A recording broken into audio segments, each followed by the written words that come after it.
GPVWC 2020 is go!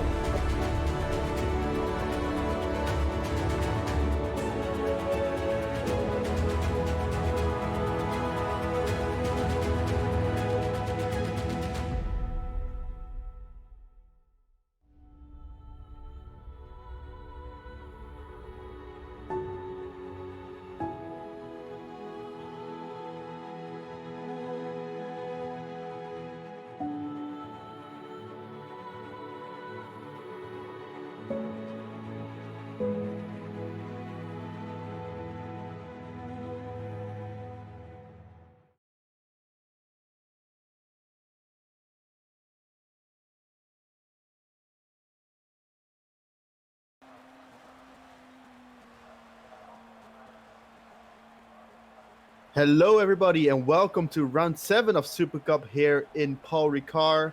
We are already on the way for qualifying here. People already out on their outlap. I'm here joined by Josh Downard. Josh, how are you doing? I'm doing very well, thanks, Liam. Yeah, looking forward to the race tonight. Should be a good one. Absolutely, and this is going to be, I think, one of the worst tracks for the front tires, which I'm very interested to see how people will fare with these tires, especially in qualifying. As well, if you push early on in the lap, it may cost you later on in the lap in sector 3 with those very fast twisty turns. You know, you can lose some tenths there if your tires are already worn too much. Yeah, definitely, it's going to be interesting for the race as well. It's relatively long, at 26 laps for the feature race and 18 for the sprint race. And yeah, especially in qualifying, we found out even in Formula Challenge that there was no point going for a second fast lap because your tyres were dead by the end of the first. And I think here, obviously, with faster cars, that will likely be the case as well. So, should change up the strategies a little bit in qualifying, and hopefully people can adapt to that. Yep, first guy to start a lap is Pedro Gomez, as he usually is. That Maltaforce on the right at the front of the pit lane. They get an opportunity to start the lap very early on, as Pedro now goes through sector 1. In contrast to Montreal, I think more people here will have a higher downforce setup. But there may be people who will go for a lower downforce setup here, as Pedro doing a little bit of sliding. And something else that I would like to mention is the track limits. The track limits are probably bigger than you expect. Pedro taking that bit easy, but you can take those curbs very, very hard. Also depends a bit on the ride height. But I suspect we'll see a lot of different racing lines being used here. Yeah, Ooh. definitely. It's a bit of an interesting track in terms of track limits and racing lines. There's a few corners where it's almost the way the track is. It's almost begging for you to go out of them, but obviously you can't be doing that on your qualifying lap, and you can't be doing it too much in the race. So yeah, it'll be difficult for the drivers to keep it all in check, especially in the race if they're following guys and when the tyres wear out and that. It's going to be difficult for them, but you know, the track limits are there for a reason, so they need to stick to them. Yep, very true. Pedro Gomez did go for a little spin, so his lap is ruined and he's probably heading back to the pits. Very fast right now, Alessandro Quinte. He's got many poles this season already, and he's looking to get pole again. He didn't get it in Montreal, gets a bit slidey out of the last turn, but he's purple in sector 1. And there he goes over to lines, 37.1. That's almost the fast time we've seen this weekend, which actually is by Frank Hemming at 37.0. Frank also on a good lap, as he will cross the line in a couple of seconds. Will he beat the time of Quinte? He's not faster in the sectors and actually gets a slow time, 38.4. Opacini has also looked very fast. Purple in sector 2. Will cross the line now, sticks to the left side of the track, and gets P2. So that is so far a Pescara 1-2 in qualifying. Yep, both of them looking good. Leon Bock has got a purple sector 1. I believe he's going through the sector 2 split soon. He's not purple there, but he's not too far off. So we'll see what he can do when he crosses the line. Yeah. But yeah, that's looking good for the Pescara boys, especially Opacini, who, I mean, obviously we know Quintai is always going to be quick in qualifying, but Opacini not so much, but it's good from him. And we will see Liam Buck cross the line now. His lap seemed very solid. Can he beat the time of Quinte? Yes, he can. That's the first 36 we've seen all weekend. Very good lap by Liam Buck, and they may as well be already a contender for pole that lap. Yeah, that was a great lap, and just seeing that really, well, what we were talking about earlier, Quintai, it seems like it's not going through a fast lap for a second lap, or is at least slower on his second lap. So you expect him to pit now, and yeah, it looks like they're just doing one lap, which was to be expected. Really fast on the lap right now. Damien Cardos is on a purple sector 2, and his first sector was not bad at all. So he could be definitely jumping up to a top 3 here if he gets a clean. Well, he doesn't. As I say that, he messed us up second to last turn, and yeah, he heads into the pits. So a bit of commentator curse there. I promised Tom Vandervoort I wouldn't mention him so he wouldn't get commentator curse, so I just did it. I'm sorry, Tom. But yeah, I want to talk about Liam Buck because last weekend in Montreal he was dominating, and he wasn't just really fast in Supercup. He won the first race by over 10 seconds, but he did a Super League Lights race and he got a podium there. So he's a really, really good driver. He's also leading the championship right now by 5 points, and again, he's showing his pace. He's really proving himself to be the main contender, the favorite. Yeah, definitely. He's I mean, he's just been getting better and better over the season. Like I say, he's to step in to do a Super League Lights race. From what I heard, he didn't even get that much practice for it. It was quite a late call up, and yeah, to get a podium there is very difficult. So yeah, he's just doing an amazing job. I suppose when you look at who he's with, obviously brothers to Yannick Bock, the Super League champion. So maybe not a surprise, but still doing a great job, and expect to see him in Super League in not too long a time. Maybe there's some Daniel Epps shenanigans going on there. Nah, just kidding. Oh, I'd hope not. Nah, surely not. No, I also do want to give a shout out to cameraman, and not our cameraman today, which is Rob Mason, but the cameraman for tomorrow's race and the day after that. Gary DeVries, his birthday is today, so happy birthday, and do not forget, if you're watching this, to wish him a happy birthday tomorrow in chat, even though it will be a bit late, 1 day late, better late than never. So happy birthday to him. Yeah, definitely. Happy birthday. He's done a great job all year, getting the cameras out and organising the rest of us, so he deserves his rest day today, but he'll be back on it for tomorrow and Thursday. Absolutely. So currently everyone on their outlap. No one really on a fast lap, I think. Quinte seems to be pushing. Is he on a fast lap? Let's see his sector 1 time. Yeah, I believe all drivers just come out of the pits, and yet Quinte does go purple sector 1 there. Yeah, so he's going to get a slipstream. Look at that opportunity, giving him a nice little toe here. It's not the best, though. He's going to hit it quite early on, so probably won about a 10th or 1.5 tenth with it, and that's also going to be a big factor here. The toe isn't as strong as it used to be. Oh, opportunity cuts the track. Don't give him a slipstream. This is not allowed. This is not allowed. Oh, no. That will... Don't want to do that when Rob Mason, head of DC, is on cameras, especially. Okay. There was a very clear briefing put out to all the drivers before the race that anything like that, cutting the chicane to give slipstream, is not allowed. Yeah. So if Quinte finishes his laps, that will not be allowed. Just because it doesn't look good. Basically, it's not a sporting thing to do. Pretty much, yeah. Oh, he did go purple, and I'm expecting pole. Yeah.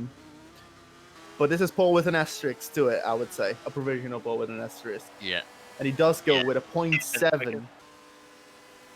Yeah, that's a very fast lap, but unfortunately, it will likely not count. So that's a shame to see. Well, I'm not sure if it will count, but they will probably get a penalty for it if reported. So, yeah, I'll actually check what it was. I believe it might be a penalty for the next round, actually. Yeah. Yeah, it's a back of grid penalty for the next round. So, maybe they've decided that it's worth it, and that's why they've gone for it. But that is for the DC to decide definitely. anyway. Yeah. Anyway, still provisional pole. Frank Hemming gets purple sector 1, but he doesn't seem to get a slipstream, so I suspect he will lose quite a bit of time in this second sector. But this can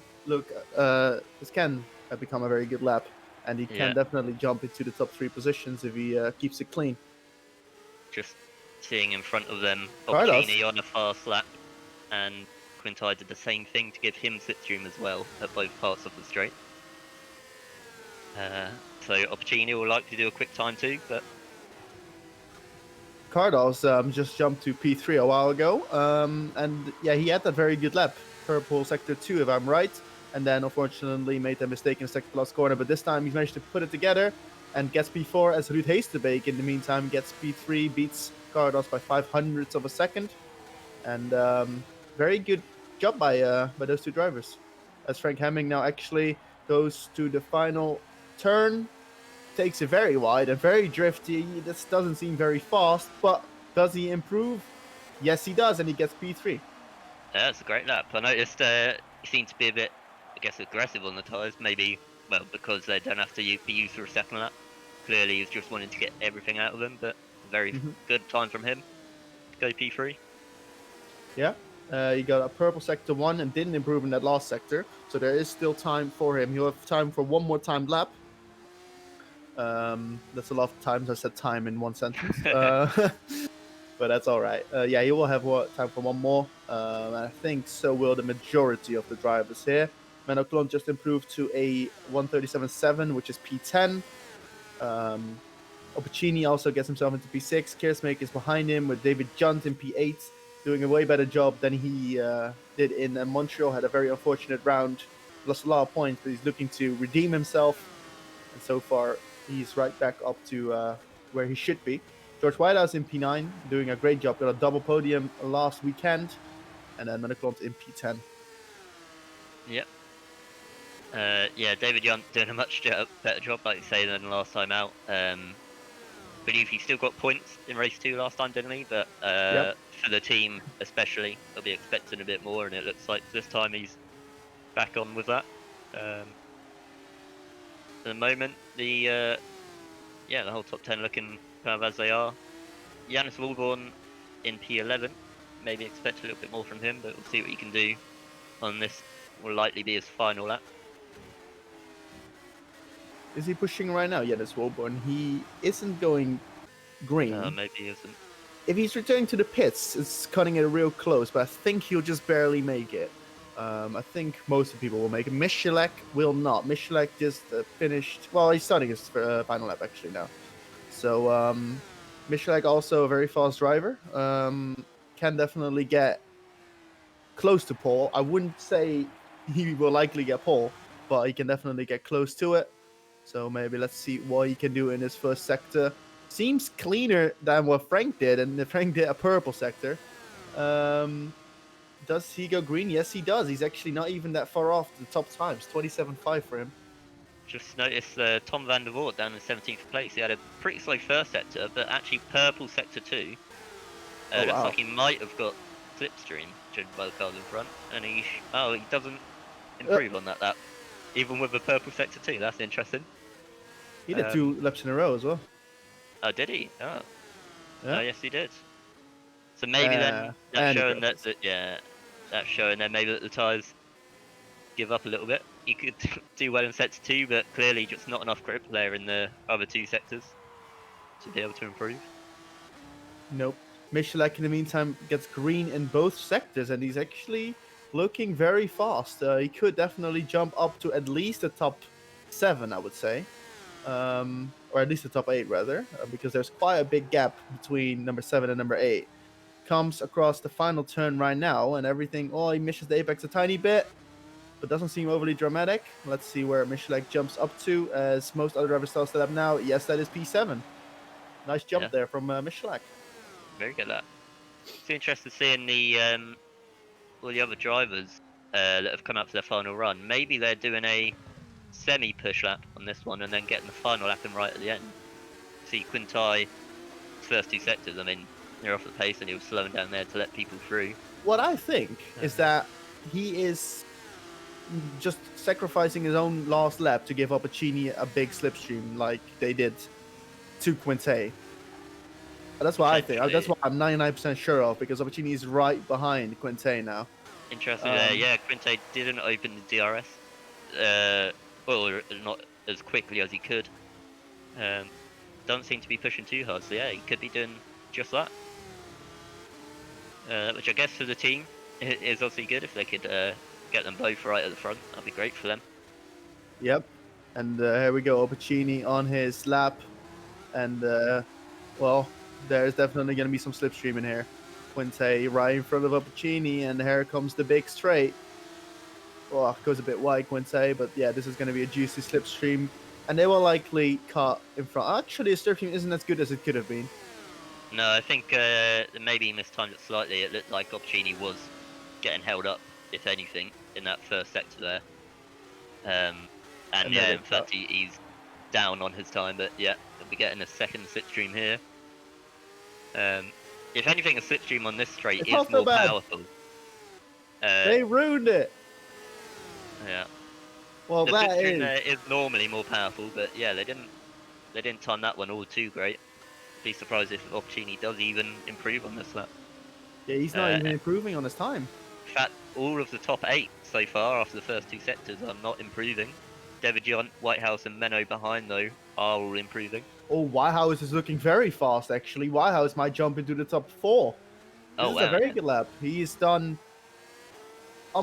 he's almost around 2 to 3 times faster than everyone else around him is doing. No one really improving except, yeah, Menno, who did just do a P9 lap. Jumps 1 place up, and Whitehouse looking very fast. Doesn't use off the road in the final turn, but does it matter? That's the question. George Whitehouse crosses the line and he jumps to P6. Not quite P4, but close enough. Yeah, Devijon crossed the line. He does not improve, but he's missing out by 4 thousandths there. That's a shame for him. Carlos actually went to P3 with a purple last sector. Very good lap. He's looking very speedy today. Yeah. Whitehouse did to go to 6th then. Frank Hemming still in 4th. Didn't improve last lap.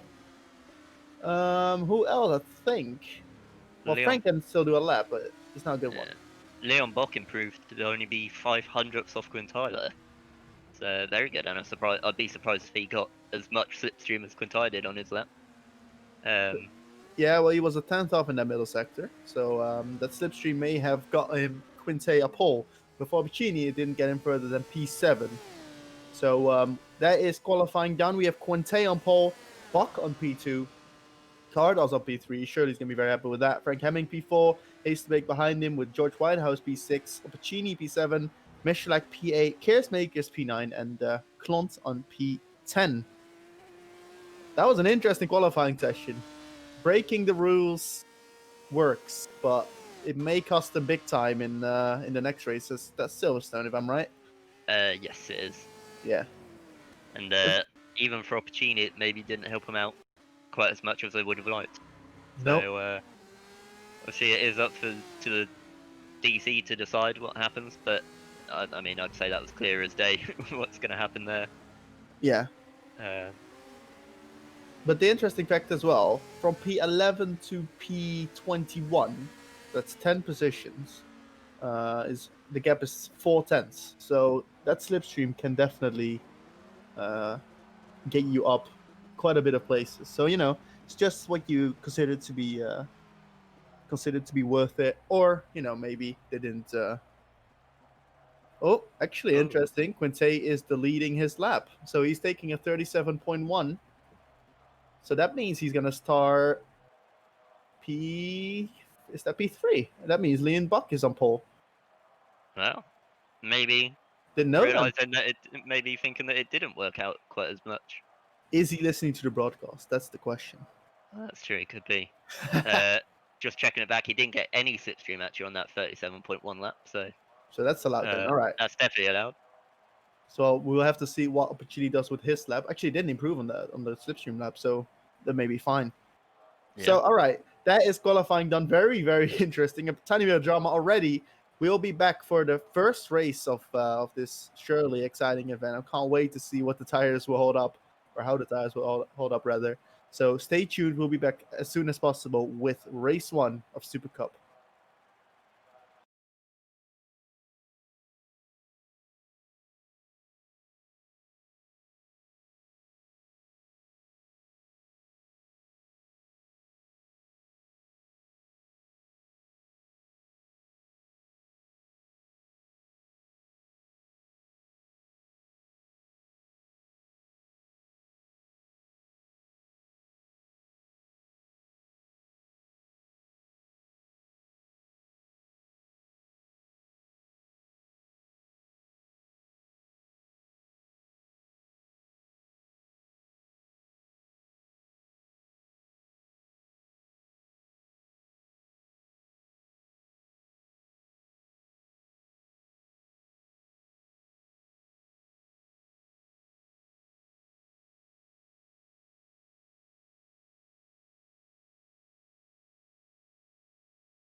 And we are back here. So far, we are in warm-up, 5 minutes to go. Drivers doing the race runs, the last race runs that they can do before the actual race, getting feeling before the car. I see Aisho and Nemeko doing a race run together. Josh, this is going to be a very interesting race. We have a lot of laps on our hands, and these tires don't like these long sweeping corners, do they? No, they really don't. It's it's going to be very interesting. I mean, this is the kind of track where people doing a solid undercut could help them massively. Those last few laps, and if you're on dead tyres for too long, those softs, you very quickly lose a lot of time. So it's, I mean, there's going to be a lot of strategy at play. I'm sure people a lot smarter than me have figured out their optimal strategy, but I'll see what happens. It's going to be a very interesting one indeed, especially after what happened in qualifying. We will have Opportuni drop back from pole to P3 since he removed the lap time that he got pole with for breaking the rules in it. So he should be fine and cleared from any penalties, but will start from P3 instead of from pole. Other penalties, I've checked. Kasper Michalek had a really good qualifying, but unfortunately has a 20 place grid drop. So he will start towards the end of the grid. And I don't think there's any other grip penalties here. I think there is a race ban for Ivan Leonov, so he is not here, but he still has a penalty to serve, so that will be for Silverstone. Then he's got a 5-place grip penalty to serve as well. But besides that, only Michalak seems to have a penalty for this race. Yep, like I say, Ivan Leonov, I mean, his race ban was technically from Super League Lights, the race he did there, but obviously the license carries over across all the career ladder series. So really pleased to be taking his place for today, and I mean, he's a driver that you can expect to do a very good job. So yeah, it's a solid replacement. Yeah, and he did a very good job. Yeah, hopefully Ivan will be back in Silverstone and be back to seeing what he could do. Yeah, he's been very, very good, and he's been improving rapidly. He's got that race win, which not a lot of people can say. He won the last race, actually, the very, very last race. Yeah. So yeah, unfortunate about that race ban, but hopefully he'll come back stronger, and he won't get any more license points than needed. Because it's a shame to see people getting race bans, but it is, needed to provide safer racing and cleaner racing. And I think the system has succeeded in giving us that. Yeah, I'd agree with that. It was more for coming into this year. It was made a lot stricter on penalties and license points, especially. And I'd agree that it seems to have worked. There's been a lot of good racing throughout all of the series here at GPVWC, and that's what we want to see. Absolutely. So in about 2 minutes, we will head into the first race. For the people that do not know how this series works, we will have 26 laps for race 1, and it will be a mandatory pit stop required. You need to use both compounds, both the softs and the mediums. The top 10 has to start on their quali compounds, which I'm pretty sure should be softs for all of those people. And then we will have the top 10 will have to start on softs, and then everyone else can choose which tire they start on. Can start on the softs, can start on the mediums. And I think a lot of people will decide to go for mediums here purely because maybe easier, because the medium tire is probably quite a bit slower, but you can follow easier with DRS in the DRS train, and make better use of that soft tire later on in the race when you have less fuel and you won't be in a train as much. What do you think, Josh? Yeah, I agree with that. Just looking now, there's a lot of people testing out the medium tyres. Both PLS cars having a bit of a battle there, even testing out the mediums. And yeah, I think they're the better tyre, especially if you start near the back, because you can just push them a bit more, really. The soft tyres, they're so sensitive to temperature, and if you push them too hard, too quickly at the start, then they're going to be gone. Yep. So yeah, the medium tyre will definitely be the better race tyre, and we could see some interesting results because of that, because of people starting outside the top 10 being able to use that medium tyre. Yeah, really, really true. Yeah, and one guy that may just get a shot for his first Supercup victory, maybe Damien Cardos. He qualified in P2, That's the highest he started all week, or all week, all year, sorry. Also all week, by the way. But he will need to beat Leon Bach and Quinte. He's sandwiched by the both of them, and they have looked really fast. So it's not going to be an easy task. But who knows what happens. I'm very excited to see it.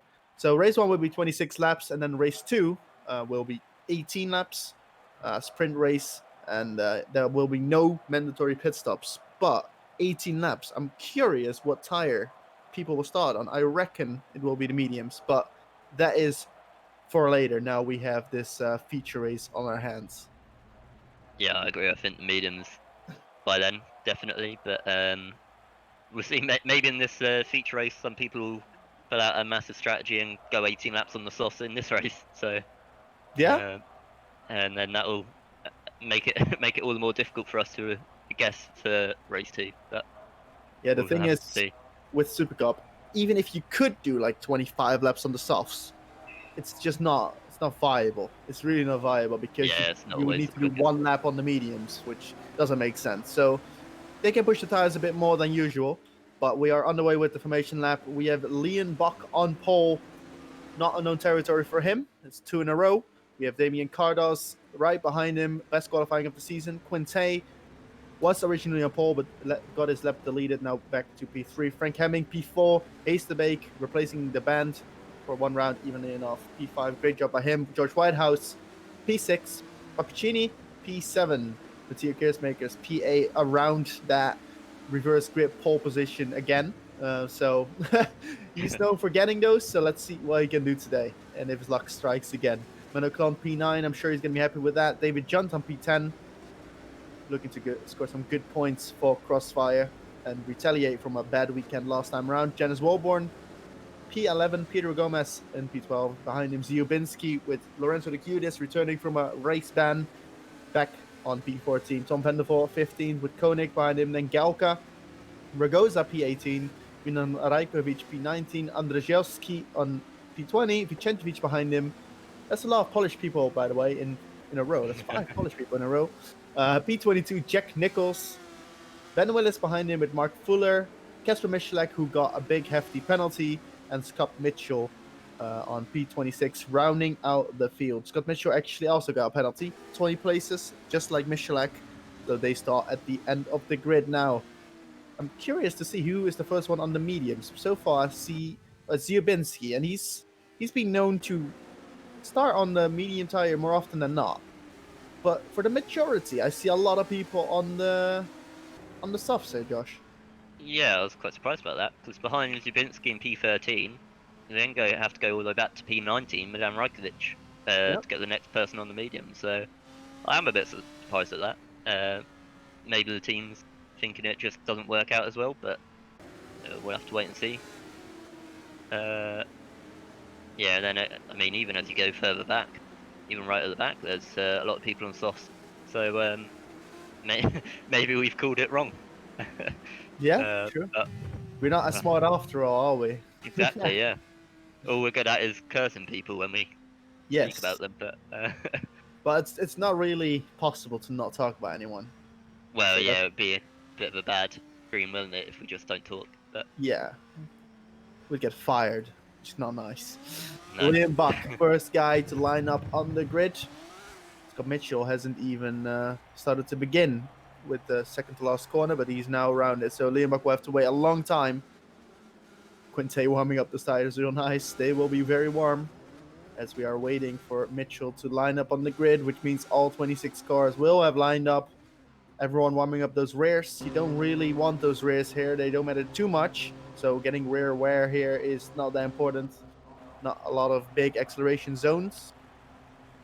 As is Scott Mitchell on his... He doesn't seem to be on his line yet, but maybe the game recognizes it. And then we are about to get underway. Yeah, it looks to me that he's quite far back, but who knows? There we go. He was in the right position. 3 lights on, 4 lights on, 5 lights on.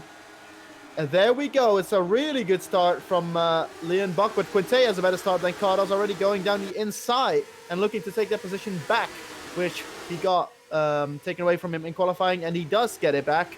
That is Quinte moving up a place, and Liam Buck still in the lead. Behind there is someone falling back. That is a half spin from Matteo Keersmakers, who's falling back a lot of positions. Already 5 positions he's lost, but everything seems to be clean so far.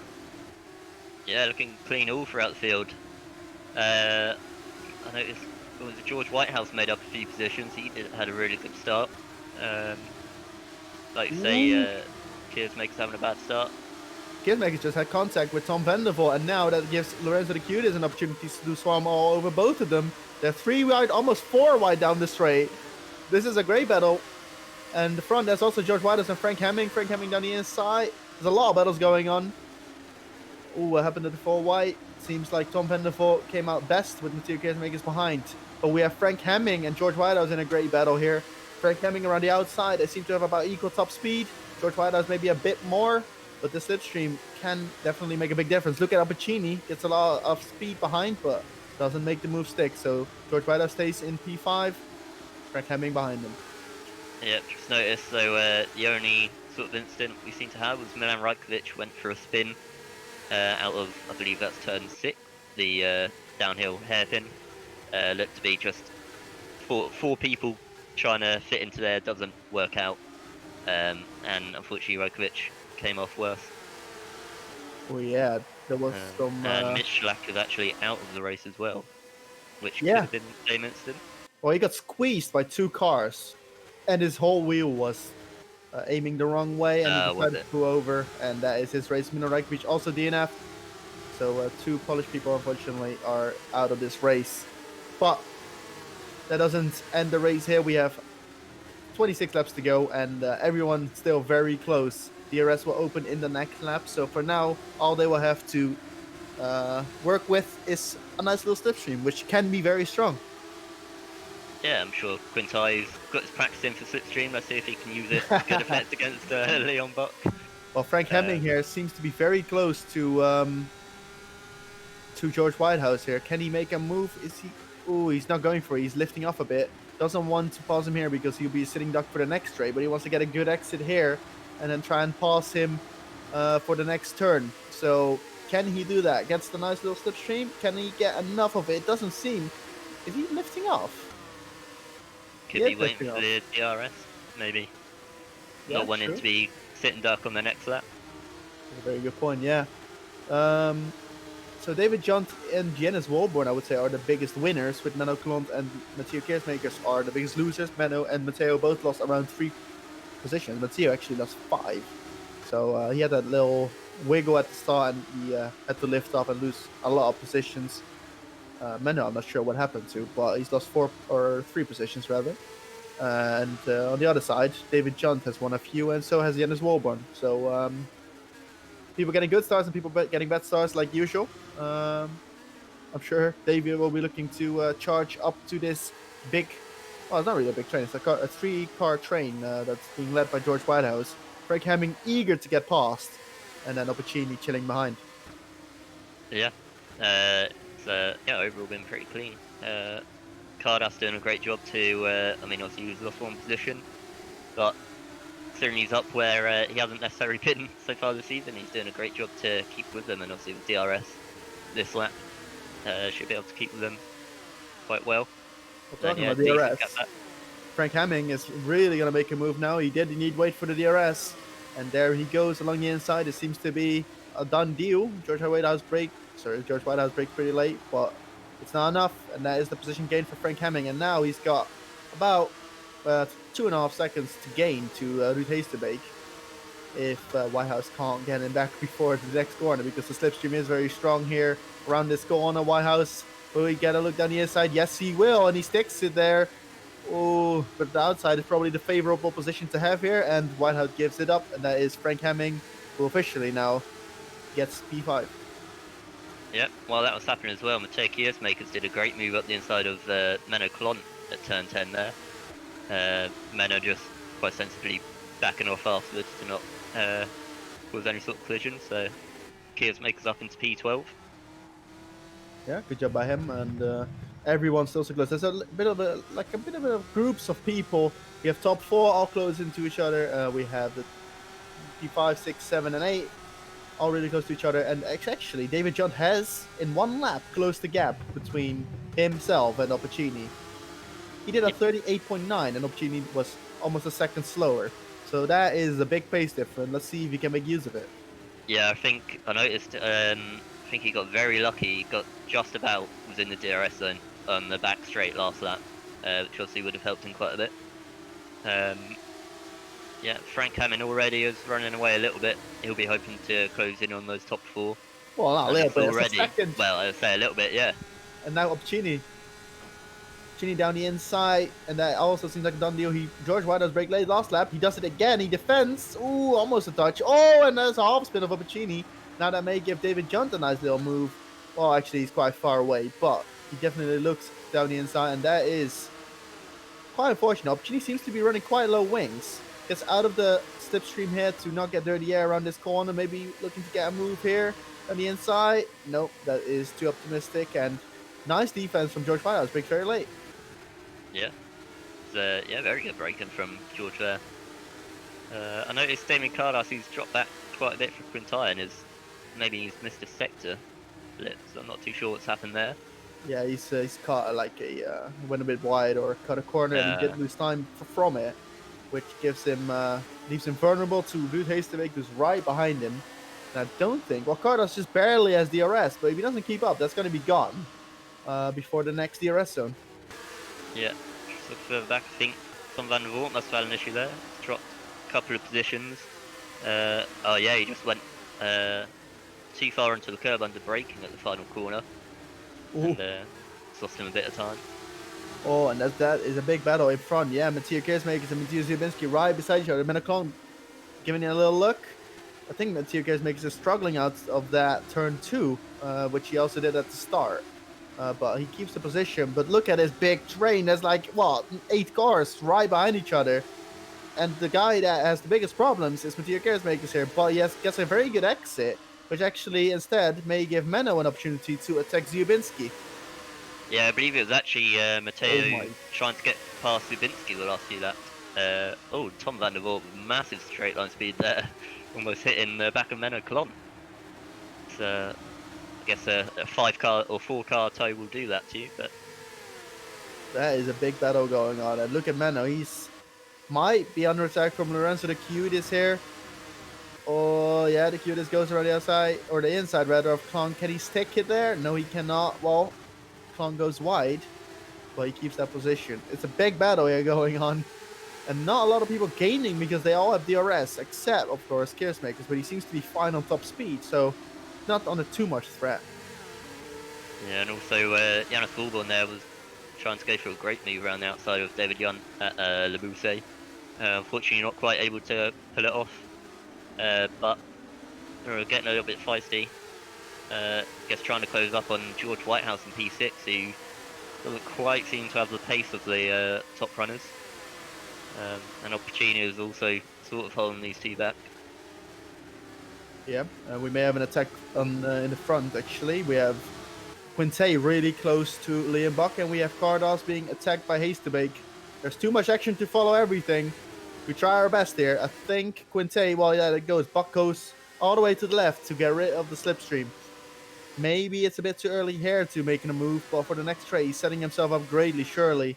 Or is he going to go for here? No, he's not. Wisely in the back. Heesterbeek also gets a look down the inside of Cardos. Quinte doesn't get a great exit, though, so that is probably a tech over. And, well, actually, they have quite a bit of top speed, doesn't he? Oh, he's getting closer and closer, but I think it's a bit too far just this lap. In the back, actually. Behind, though, going up the inside, Damien Cardas. I'd say the outside normally has a better run, but oh, that was very close. But Heesterbeek just about had it and made his way through. Yeah, great move. That was on the limit. And behind us, just too much battles going on. We have Tom van der Voort in a close battle with the Cutest. And van der Voort tries to stick down the inside. Yeah. I was just watching back, and he tried to go around the outside with the Cutest at turn 10, fast right-hander. Not quite able to pull that one off, but he seems to have so much lower wings than these cars around him. He's going so quick down those straights. Oh, Menno. Should help him quite a lot. is going to make a move down the outside of Ziubinski here. He's got the DRS, but it's not helping him much. Can he brake late enough to make this move stick? That will be a great move. He tries, but it's not enough. And actually behind, Tom Vandervoort makes a little mistake. That gives Galka an opportunity to get this move done. Can he stick? Oh, they touched a tiny bit. And Tom Vandervoort stays in front for now. In front, we have Quinte also on the move, trying to pass Liam Buck. I don't think on this straight, but if he gets a good exit, he's definitely going to be capable of making a move down the inside of the next few complex of turns, and he is really close. This is surely going to be a move if he dares. Yeah, Leon seems to have good straight line speed, but not quite enough of the slipstream there. Can tie up the inside of turn 10. Oh. Makes it stick. Leon not close enough really to try and defend again into the Bousse, but very nice move from Quinte. Let's see if Leon can keep on the back of him and get his or make his move back onto Alessandro. Yeah, this is all but over. Really is, because you just don't know how the tire situation is. Maybe Leon has great tires and Quinte, his tires are already worn, but historically Quinte has been one of the best on tires, so we'll have to see about that. In the back, there's a big battle still going on. It has never ended between Ziubinski, Klon, there's Kudis, Tom Vandervoort, Nico Galka, Philip Koenig, and Jaselski. There's too many people in this fight. And as we have a new retirement, actually, Alexander Ragoza has retired. In the meantime, a big mistake there. Who's that? That is the Kudis making a mistake, and he's swarmed by Tom Vandervoort now. Klon tries to make a move on Ziubinski. Can he make it? He goes around the outside again. Really likes that outside of turn 1. Ooh, that's almost contact, but they just barely make it through that turn. But on the straight, this is going to be a big party, I would reckon. Yeah, definitely. They're all looking very feisty. Just looking back on Ragotsu as well as to why he retired. It was actually a little while ago. He made a mistake just going on to the main straight and lost his rear wing after hitting the wall. So it's unfortunate for him. But did he hit a wall on Paul Ricard? I know, it's impressive, but he managed to do it. I didn't know there were any, but I know there is a fight going on for P012. There's maybe some dirty blocking for Ziubinski. Oh, and Menard breaks himself, has to go over the curbs, and Ziubinski also cuts the course. Oh, and this gives Tom Vandervoort a nice run, surely on Menno. Ooh. Menno maybe gonna lift off a little bit. He was in front, he doesn't have to lift off. That's true. Does he? I know they go back a little bit, Tom Vandervoort and Menno Klon. There was a little bit of a discussion in what happened in Canada, but Ziubinski has won a lot of time here. I'm not sure if that's allowed. Behind, we have Kudis making a move on Galka, or no, it's rather Galka attacking, and Kudis defending properly. So Klon has to be careful, because in Canada he got a penalty for those cuts, which was very controversial. He's already on 2 cuts, and there's 19 laps to go, and he can only do 1 more before it has to be deleted by the race director. So that could potentially be a whole new drama, but I have to say, Ziubinski had some dirty defending on the straight there. Yeah, it seems to be a bit, bit of a messy one all round. I was just watching while that was happening. Jans Voelborn made a great move up the inside of Opportuni to put himself up to P7 at the Bousse. It's almost allowed David Yunt through, but he's now right on the back as well of Opportuni. Yep, and we have still those fight for P12 going on. Ziubinski still in the lead. Moved across Menno, who was trying to make a move, which ultimately made him outbrake himself and got him into some issues. Tom Vandervoort seems to be fine on top speed, though. He's really gaining on Ziubinski, and he tries to brake late, but doesn't go for it just yet. And tries to get a good exit here. His top speed is fine. Just needs to get a good run out of this corner, and I think this may just be enough to maybe get a move into the next turn, though it's going to be close. Yeah, it's Oh! I was just about to call it. Almost commentator curse Tom, who we asked us not to. Oh, behind. I was just about to say it is a difficult no, corner. Oh, Menno just lost 2 positions. Is that a close corner? That could have been a penalty if he did cut again. Oh, and he's almost half spins. Well, he half spins, basically. He's having some real issues. He's being swarmed by everyone. He's after trying to make that move on Ziubinski, he doesn't quite seem the same. Maybe his tyres have gone already. I mean, it would be a surprise, but maybe they're more getting too hot. But yeah, I was just about to say, Tom van der Voort, actually, he's making a move on Zabinski around the outside of turn 1. A little bit of contact. Brake at the same time. Oh, more contact, and and Zabinski's around that, and and he's front lost wing. his front wing. I've got to say, Tom didn't leave much room there. Squeezed him a little bit too much, maybe, and he'll be up to DC to the side, but it's a shame that we saw that. It was all going quite cleanly before. But yeah, shame for Zabinski as well, especially he was doing a great job being the top runner on the medium tyres. Unfortunately, it's going to be difficult for him as well the rest of the race, because he definitely can't take the softs to the end now.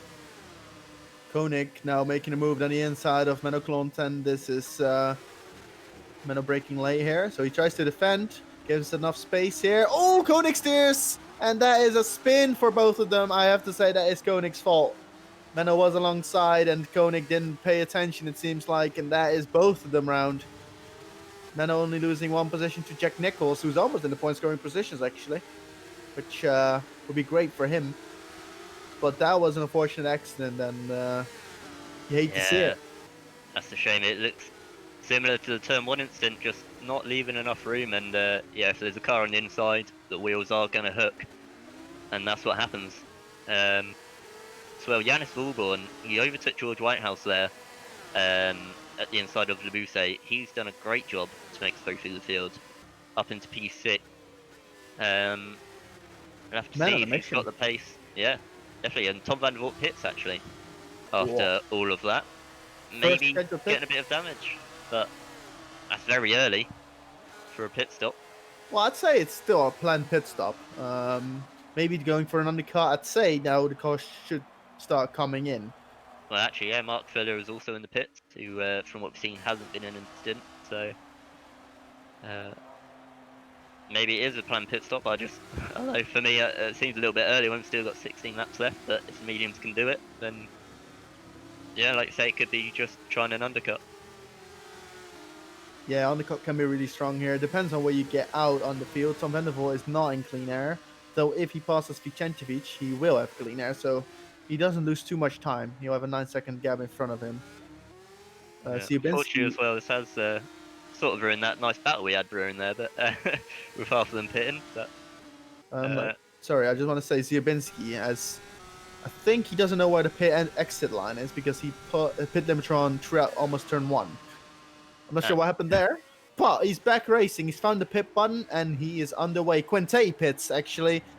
His tires seem to have gone as well. Liam Bach behind Quinte seems to have saved his tires and is now surely going to push and try to get his undercut done. Yannis Wolburn also pits. Yeah, David Young pits too. Yeah. So Pedro Gomez. Seems like one of each team is pitting right now. Who else is pitting? Andrzejewski going through. Menno Klonten going through. Koenig also pits. So yeah, now are the planned pit stops. They're all coming in. And now it's time for the front runners and for everyone else really to push those tires to the limit and get an advantage. Because the guys that pit, they will probably come out in traffic. Let's see where, for example, Quinte comes out. He comes behind Mikko Galka and Lorenzo De Cutis. He's surely going to lose some time behind these people to Bach. Yeah, unfortunately, I don't think he'll be lucky enough to be able to just get DRS and overtake on this lap. So, yeah, he'll like to get held up. And actually, Lorenzo De Cutis, his tyres seem pretty dead. He's been smoking them all throughout that first sector. And Mikko Galka is right on the back of him. Come around the outside into the chicane. Ooh, big contact there. Not giving up. Lorenzo keeping his nose in there. Galka leaving. Oh, there's contact there. Quinte doesn't get out up. No, goes through. Proving me wrong about not being able to pass on this lap, but maybe not in the way he would have expected. But no. It's a shame there was a bit of bumping all throughout that, and unfortunately, that's what happened. Bach pits. It's unfortunate for Galka, but this is the fight. He pushed hard that lap. Let's compare his sector times. He really pushed hard that lap. He almost equaled his fastest lap. Was only like 2/10 off. So pushed hard, pushed those tires to the very limit, and now it's going to be a the entire top 7 pitting now. Yeah, everyone is in the pits. Quinte or Bach will lead. It depends on who gets out of the pits first, obviously. almost gets it all by Frank Hemming, Liam Buck, but he is fine. Quinte crossing the line now, and it's going to be very close. Oh, this could be either one. It's going to go to Quinte. Just gets him. Yeah. All right, Quinte gets the undercut done. Yeah, but maybe not by as much as we would have wanted. Oh, Leon Buck now is still right on the back of him, and also slightly fresher tyres. Well, I say undercut, but he was in front. Yeah. I think he was hoping for maybe a bit of time game, maybe get Leon out of his DRS zone. Yeah. But yeah, Leon's still there, and well, hopefully the fight will continue for the rest of the race. Just looking back, so Jack Nichols seems to be. Oh no, Andrzejewski's still in P4, the furthest, or still out on his medium tyres that he's taken from the start. And Jack Nichols in P7 as well on those medium. Yeah, they're making them last very long. A very good job, and they're in good positions. They'll obviously fall back when they have to make their pit stops, but they will have those fast, soft tires on the end. In the end, rather, and that's going to be a big advantage. So we'll have to see what they can do. Scott Mitchell is on P11, same story for him. And I think everyone else in the top 15 is on our regular strategy. So those three names we have to look out for. Yeah, maybe they can prove what we were saying about starting on mediums, I'm sure. Yeah, we made a point. No one listened to us, but those three guys, they have to prove us. They have to prove everyone right. Or wrong, rather, sorry. Prove us right, that's what we want. Yeah, prove us right, that's it. Well, Leon Buck, he did one more lap. He didn't gain any time, but he is now on one lap fresher mediums, and he's got an equal gap. So technically, he did gain something. And now if that makes a difference, as Damon Cardas goes round the outside of Andrzejewski at turn 1, bit of contact there, and Andrzejewski goes for a half spin. So that's unfortunate, but they both get through well cleaner than what has happened so far this race. Yeah, there's also a battle going on with Jack Nichols and Jonas Warborn. Nichols on those old tires gets past, and that Whitehouse has already passed him as well. And now it's David John's task to do the same. It won't be that difficult, as Jack Nichols really struggling on those tires. So it will probably be an easy DRS pass, or even before the DRS, jump around the outside of the turn that I don't know the name of. In fact, I don't know any names of this track. Well, he gets him. I only know the Busse, which I try and use to sound smart, but that is the only corner one that I know. Well, which one is it? I'm pronouncing it wrong. It's the long right-hander, turn 11, I believe it is. Oh, okay, the one where your tires die. Yeah, the one that's always looks good for overtakes, though. So that's why I know true. it. So what is it? Luce? Le Busse. I think. We'll talk during the break, because I'll learn it. In the chat to prove us wrong. I'll learn it during the break, and then I'll sound smart for race 2. Sounds which good. Will be a while after this, like 5 minutes after race 1, so stay tuned for that. Don't leave immediately. There's more action coming up after this, but we still have half a race distance to go for this race. And Liam Buck is only 5/10 behind Quinte. I'm not sure if he's saving his tires for now, but he's looking really fast, and I'm wondering if there will be a move soon, because I think if he really wants to, he could do it. Yeah. Oh, behind Andrzejewski defending hard against Frank Hemming. Andrzejewski on those old tires. Frank Hemming doesn't brake as late as Cardas did the previous lap. He's being held up a bit here, but it shouldn't be an issue overtaking here. But Andrzejewski defending harder than maybe he should, because he's not going to go far. He's going to get swarmed on the straight. He's just losing time himself now, as well as making Frank lose time. Ooh, goes around the outside here. That will be a nice move for Frank. Well, he doesn't go for it, but this gives him... It's a beautiful switchback. Well, not really. Well, no, can't quite pull it off. Look at George Whitehouse as well behind. He's really close to both of them. This could be a double overtake for... I wouldn't say... Well, actually, George making... Actually. Oh, George running inside. Can he brake late enough? He doesn't make the corner. Wide. Yeah.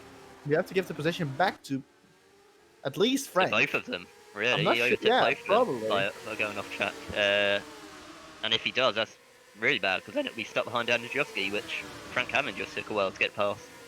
Well, he doesn't lift off for Andrzejewski just yet. So I'm not sure about that, but that's not for us to decide. It was a nice attempt. I like seeing those attempts, even though it didn't work out. He gave it his best shot. It's good to see. It's good to see that they're, still fighting.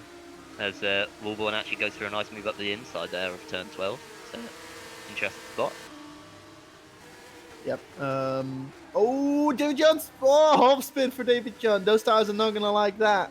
And he almost runs. Oh, he runs into the back of Andrzejewski. That was not a good couple of complex of turns for David John.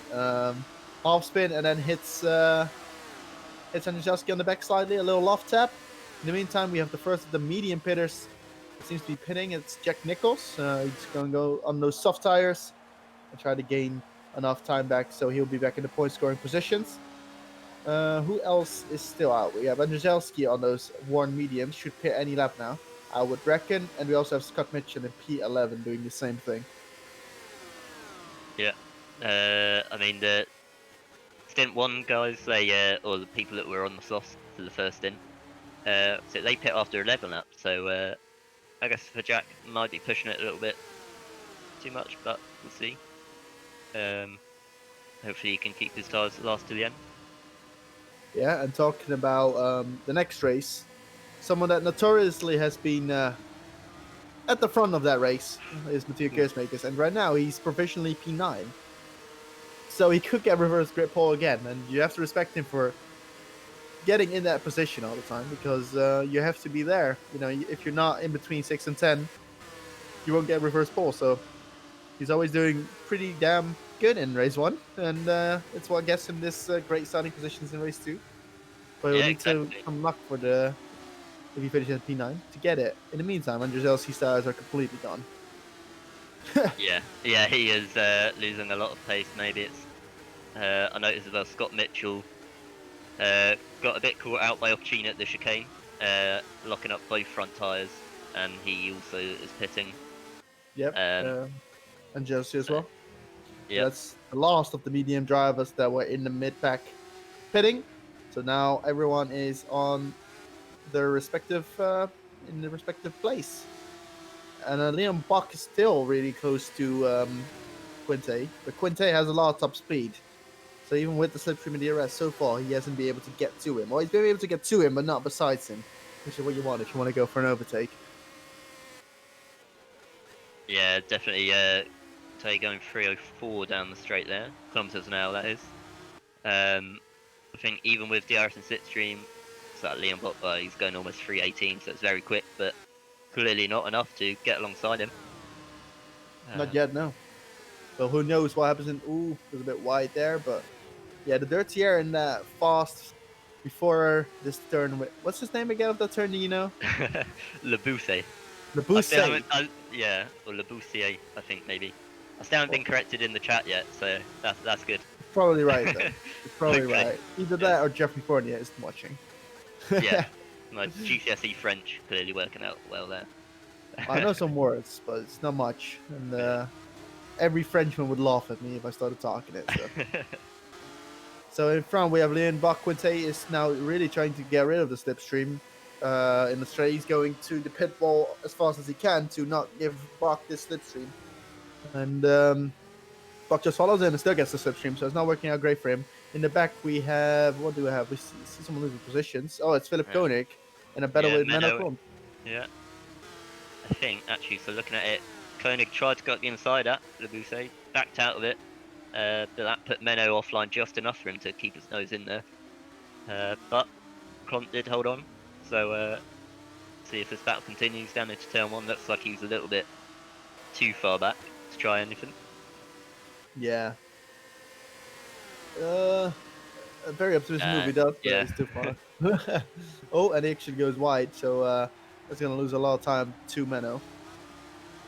And that will... he's going to be closed with the arrest for the next straight because of that mistake. In the front, we still have some small fights going on. Obviously, the battle for the lead is still going on. That won't go away till the end, I would reckon. But so far, it's cooled down a bit all around. Not too much big fights going on. We still have quite some people in DRS ranges, but just being in DRS range on this track isn't enough. You don't gain that much with DRS and slipstream as you would on some other tracks on the calendar. So you need to apply some real skill to make a move here. Yeah, definitely. It's interesting to see actually the top 3 especially, but you can include Carlos in that. They've really pulled away already to the rest of the grid. Frank Hemming 16 seconds off the lead in P5. I mean, he got held up a little bit by having to fight through the pack, but still impressive from those top guys being able to put out so much. Yeah, it's about a second a gap, a second a lap to Frank Hemming. That is indeed very impressive, especially on the same strategy. So they're doing a really good job, but Liam Buck is now right up the tail of Quinte. He almost touched him, and I think he's close enough for a move now. Quinte breaking the slipstream as best as he can, but, well, Buck just follows him, and now he's going to go around the outside here. Braking lane is crucial here. Tries to do that, and he makes the corner, but now Quinte can do the switchback here, and he has a lot of top speed. So surely there's going to be an attempt to get a switchback here done. Slipstream taken, no DRS on this straight, takes the inside, and that is the inside you want to have. So Liam Buck, this touch, that is not good. Quinte and Buck, they both keep it on track, but Quinte defends his position. Yeah, that was. I was quite surprised to see him still go for the inside move into turn 10 there, even after Leon mostly covered it off. But I mean, very good defense. Obviously, there was a bit of contact, but yeah, Quinte clearly fighting hard. He wants this win. And because of all the battling, Ruud Heestebeek is now really close. Well, not really close, but he's 2 seconds away from Liam Buck. And if they keep fighting, which I'm sure they will, then this could be a three-way fight in a few laps. There's only 7 laps to go. Yeah, definitely. Yeah, obviously going side by side into the chicane and really anywhere on this track is going to it's going to cost you a lot of time. So yeah, Ruud Heestebeek, I'm sure he's just eyeing it up and hoping for something to happen. Which now that Leon seems to be putting the torch on and trying to get past is bound to happen. We'll wait and see for this lap, see if he can get closer again. He's a bit further away than last lap, but I think it could just barely be enough to get a move in, though it will be a bit more difficult. Let's see if he's able to go through. I don't think so here, but who knows on the next straight. That's the good part about this track. You either love it or you hate it. It started to grow on me. I quite enjoy driving it. I just wish there was a bit more punishment for making a mistake. But other than that, I think the track is actually quite underrated. Liam Buck almost loses it there, but he's fine. Yeah, it does give a surprising amount of battles. Really, even exiting the DRS zone. In sim racing. Well, yeah, exactly. Obviously, in real life, maybe not being quite as exciting, but yeah, that slipstream out of the chicane seems to be very powerful, and it means that you can see a lot of people trying to make moves into the Bousse, and yeah, that's always good to see. Yep, really is. In the meantime, Menno has dropped back. He had an incident with Philip Koenig earlier, and he's now lost the position again, even though he was quite far in front. Koenig has regained the position on Klont. So that is for the final top scoring positions. Andrzejewski is charging up together with Jack Nichols. In the meantime, they are both on the fresh softs. They have quite a big pace advantage, especially Andrzejewski is only 3 seconds behind them. So with 6 laps to go, that could be an interesting fight for the final point scoring positions. In the meantime, we still have Liam Buck trying to make a move. Ruud Heestebeek has lost a bit of time in the meantime, so we have to see if Buck tries to make a move here. He looks down the inside, but it's so hard to stick it on the inside there because you just take that left-hander with so much speed that it is astonishingly hard to actually make a move there. Quinte tries everything to break the slipstream, but it's just not working. Buck just follows it, and well, he actually lifts here, Buck. So he's not looking to make a move just yet, but his tires seem to be in a better shape than Quinte's. Yeah, I think maybe just protecting them is the point. Actually, I tried to bring up all the way back when Tom Vanderbilt was going for a move there. That corner, it seems like a relatively easy corner to take flat out, and normally it is, but if you're on the slipstream, then it is surprisingly difficult, and you can lose it quite easily, the rear end going through there, and maybe Leon just realizing that he's not close enough to make a move, and quite sensibly trying to back out before that happens. Maybe later in the race we'll see him getting a bit more desperate and keeping his foot in there. Yep. Oh, I could say going very wide there. But Haystabeek is now 2.3 seconds behind. Any mistake or any battling that they will endure will cost them time and will give Haystabeek an opportunity to get closer. I don't think he's quite got the pace to get closer on merit because it's been about equal. But if they battle and lose time, which I hope they will, and there surely will be an attack here where for Leon Buck, he's gaining a lot. You'll have to go around the outside. There's no room on the inside, but that may actually be the side you want because you can break so late. And they touch! Ooh. And they're both Just wrong! what you were saying, any mistake, Rude Haystabeek, he's going to make it through on Leon. Not quite. Quintine manages to put it all together. And Damien Cardass is now right on the back of Leon. That's exactly what you were saying. That any mistake and it's messed them up. And now this is almost putting Rude Haystabeek in DRS range. Where is Quinte right now? Sorry, he's P1 obviously. Liam Buck was the one who lost a lot. Cardass is now really close to him, but that was almost waiting to happen. Like, yeah, kind of could have seen it coming, but I think that was a racing incident there. It looked a bit like Quinte maybe wanted to stick it a bit too much, and then Buck wanted to stick around the outside a bit too much. So yeah, I think so. Just both of them wanting the win, and that's what happened. The more important thing that could happen is Quinte's tyres. So you hit on lap 10 on them, so they would have been relatively close by the end of the race anyway. And that half spin, and obviously Leon, this applies to Leon as well. With that half spin, it's not going to help out. Maybe that will give Rude the chance to fight for the win. Haystabeek is so good in Sector 1. He's always winning time, and he is in the DRS range right now. Is he in the DRS range at the detection point? Well, we have to see in about 2 seconds. If the flap opens, it does not. Nope. And there's actually a back marker, which is Zubinski, who lost his front wing early on in the race, who definitely has the pace. He's chilling behind Haystabeek on new softs, so who knows if he's trying to make a move. It's not illegal, but I'm sure Haystabeek won't appreciate it if he does. No, definitely not. Just noticed Jack Nichols was actually in the pits again. So he went from those mediums to softs, but it looks like he could have a drive-through for some reason. I don't believe he stopped that. Is it for cutting? I think it may be for cutting. I'm pretty sure it is for yeah. cutting. That's a shame because you can just ask the admins to remove it, which you should have done. But maybe seeing what happened to Menno last race, maybe not wanting to, but yeah, it is a shame to see. Oh, Galka and Cudis having a nice little battle, and now Cudis has to run on him. Let's see who made the move on who. That was Galka making a move on Cudis, and now Cudis tries to get it back.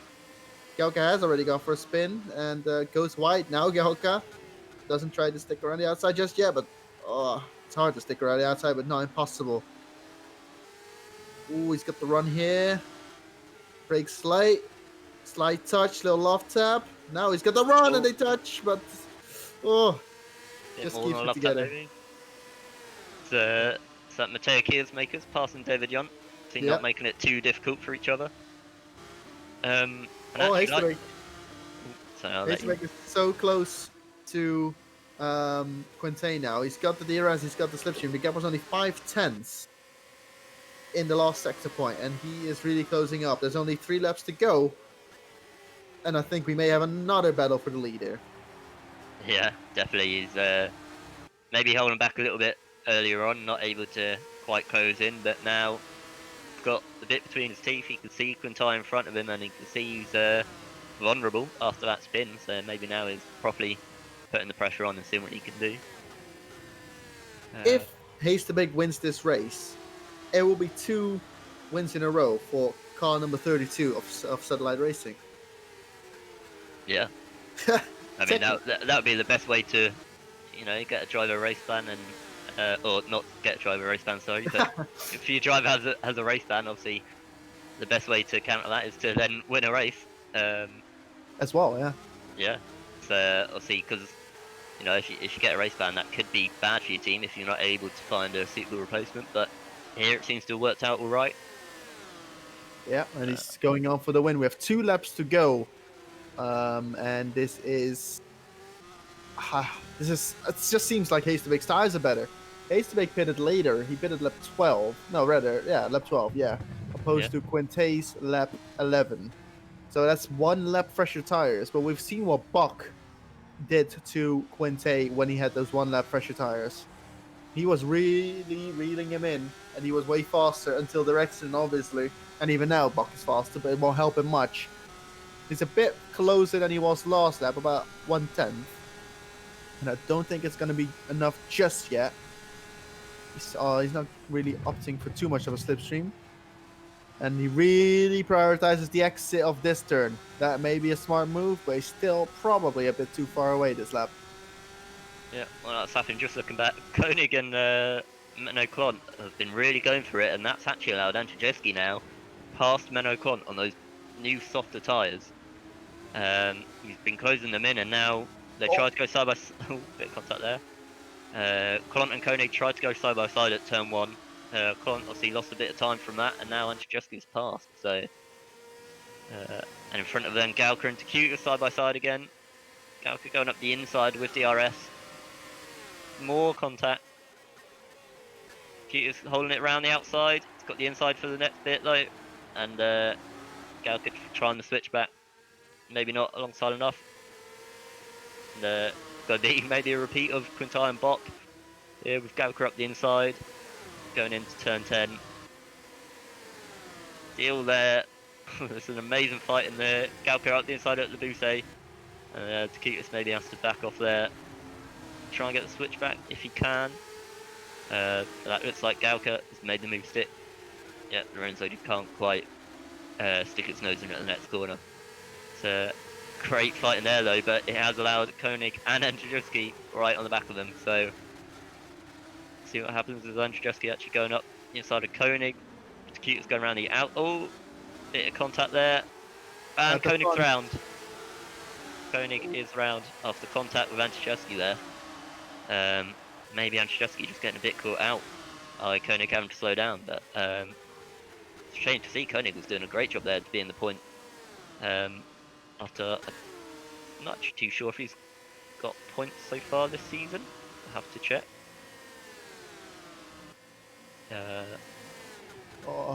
Beto at the front is really winning up, but it's only a few corners left, and Quinte still has the position. He's trying to cut Hastebeck off the slipstream a few times, and it's worked like a charm, but there's only 2 corners left here, and those are not overtaking opportunities rather. So it seems like Quinte will win another race, which will do him great in the championship standings. Hastebeck doing a solid job replacing evenly enough, and now Quinte across the line wins race 1 of Paul Ricard. Hastebeck second, Leon Buck after that unfortunate incident with Quinte. Who knows what happens? May get a till end of the story, and he finishes P3. Cardos P4, Frank Hemming P5, Whitehouse behind him, and then Walborn will finish 7th. Mathieu Keersmakers 8. In the prime position for another reverse pole, so is David Johns. Crossfire guys always traditionally high up starting in race 2. Opportunity finishes P10, also gets an opportunity for a reverse grip pole with that position. P6 to 10 will be reversed. It's all random, so if it's like random number drawn is 6, then the top 6 will be reversed. If it's 8, the top 8 will be reversed, so on. The other point scorers this race: Pedro Gomez 11th, Tom Vandervoort P12, Nico Gauka P13, Pavel Andrzejewski P14, and Lorenzo de Cutis P15. Josh, that was quite something. It really was. I was actually watching the final lap there. Menno Klont trying to get that final point. He was actually ahead of Takutis on the exit of the final corner, but Takutis with a better run out just managed to pip him to the line. Yeah, that was a great race all through the grid. There's different strategies going on, a lot of good battling. Obviously, maybe some a bit too far, but yeah, it was very nice to see, and should prove well for race 2. Well, I'll tell you a few. I'll tell you a sentence, and then you will get flashbacks. Okay. Okay. Drive-through penalty removed by live steward from Menno Clon. Yeah. That didn't Must end have well in. happened relatively close to the end. Uh, it's interesting to see. Obviously, with Jack Nichols serving a drive-through penalty, probably for cutting. That's interesting to see. Maybe not quite as controversial as last race. I didn't see him cutting, No, at true. least not too much. So yeah, we'll have to wait and see what happens with the DC afterwards. Yep. Um, but yeah, that was great battling all throughout. It really was, yeah. And we have more action coming up, guys. We will have 18 laps of a sprint race, no mandatory pit stops, and just pure fighting. It's going to be interesting to see who will start on pole. Anyone between George Whitehouse, Janice Wilburn, Matteo Kersmakers, David Junt, and Adriano Pacini will start on pole. Who that is will be decided by a random number generator, and we will tell you as soon as we know about it. We will go for a little break here. Stay tuned for more action. Race 2 is starting in a few minutes, so don't go anywhere. We'll be right back.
Welcome back, everybody, to Paul Ricard here for race 2. Will be 18 laps, and reverse grid number is known. And guess what, Josh? Crossfire will have another one too.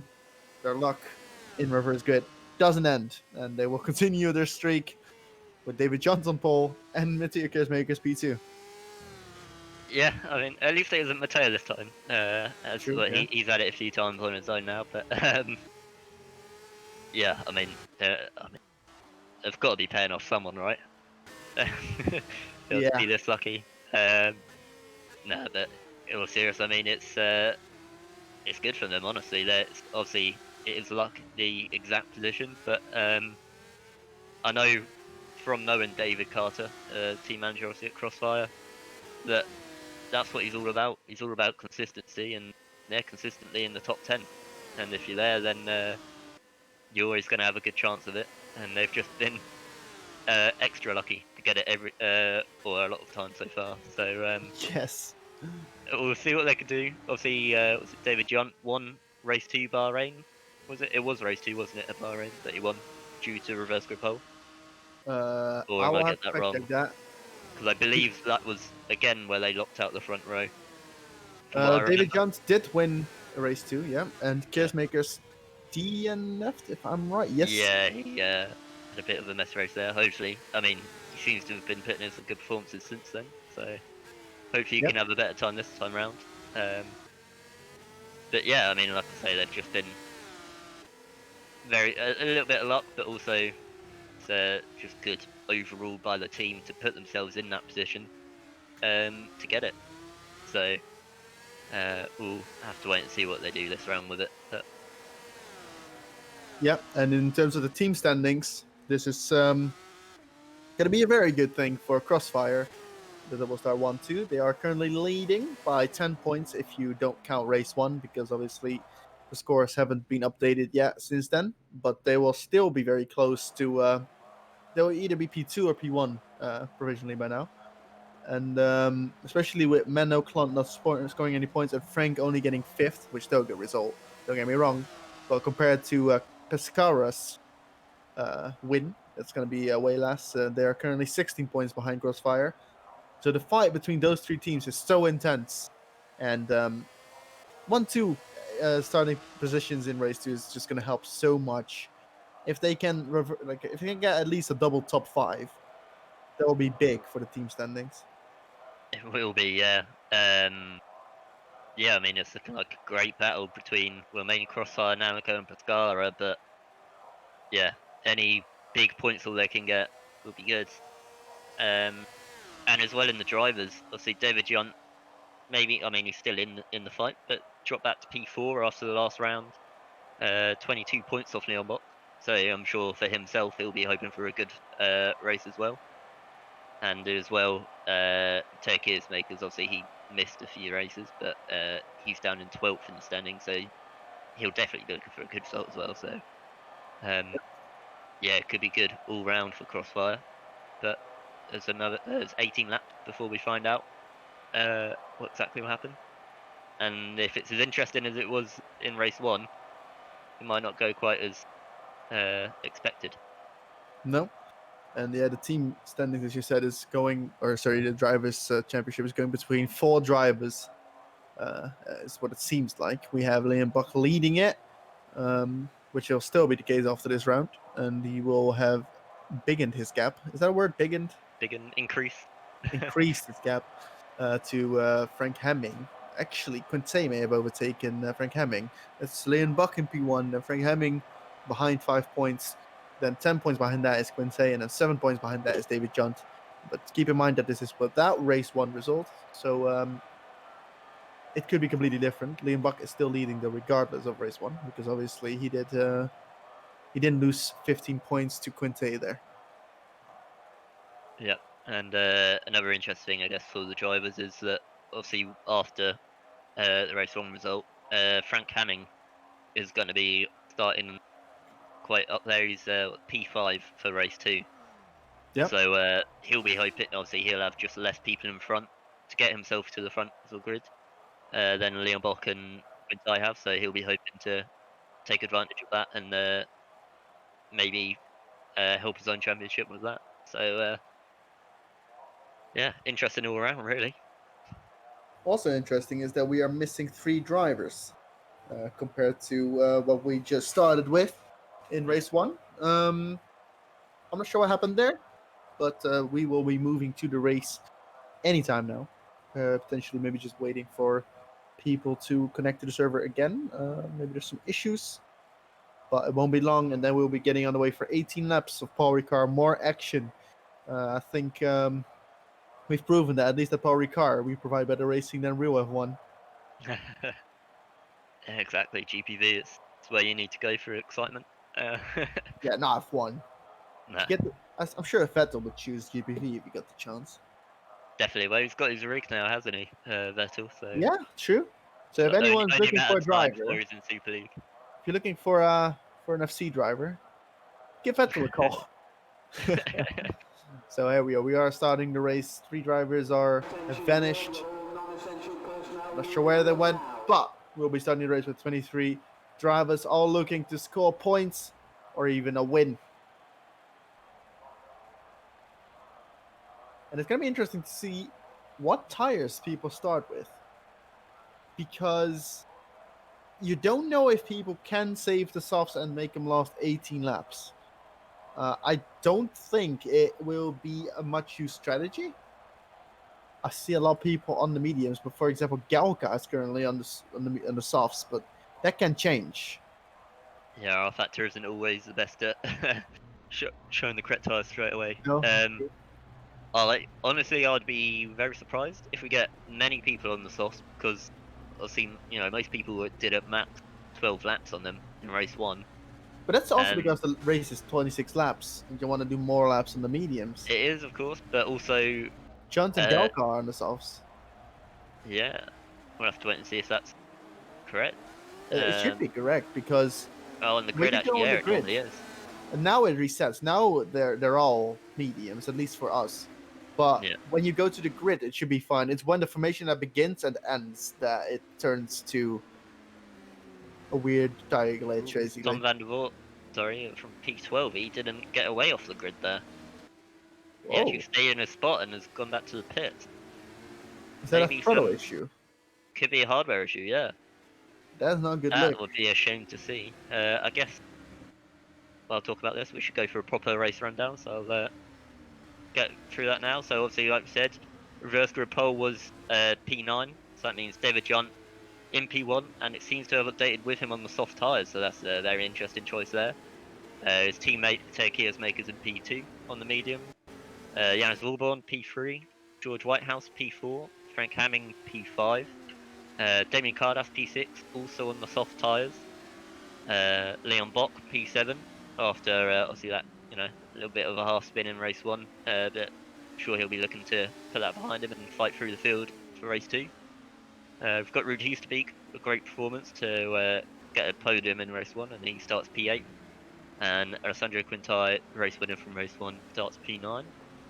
Then we've got Adriano Appiccini, P10, Pedro Gomez, P11, Mikhail Galka, P12, again on those soft tyres, Pavel Andrzejewski, P13, Lorenzo Tekutis, 14, Menno Klont, P15, Scott Mitchell, P16,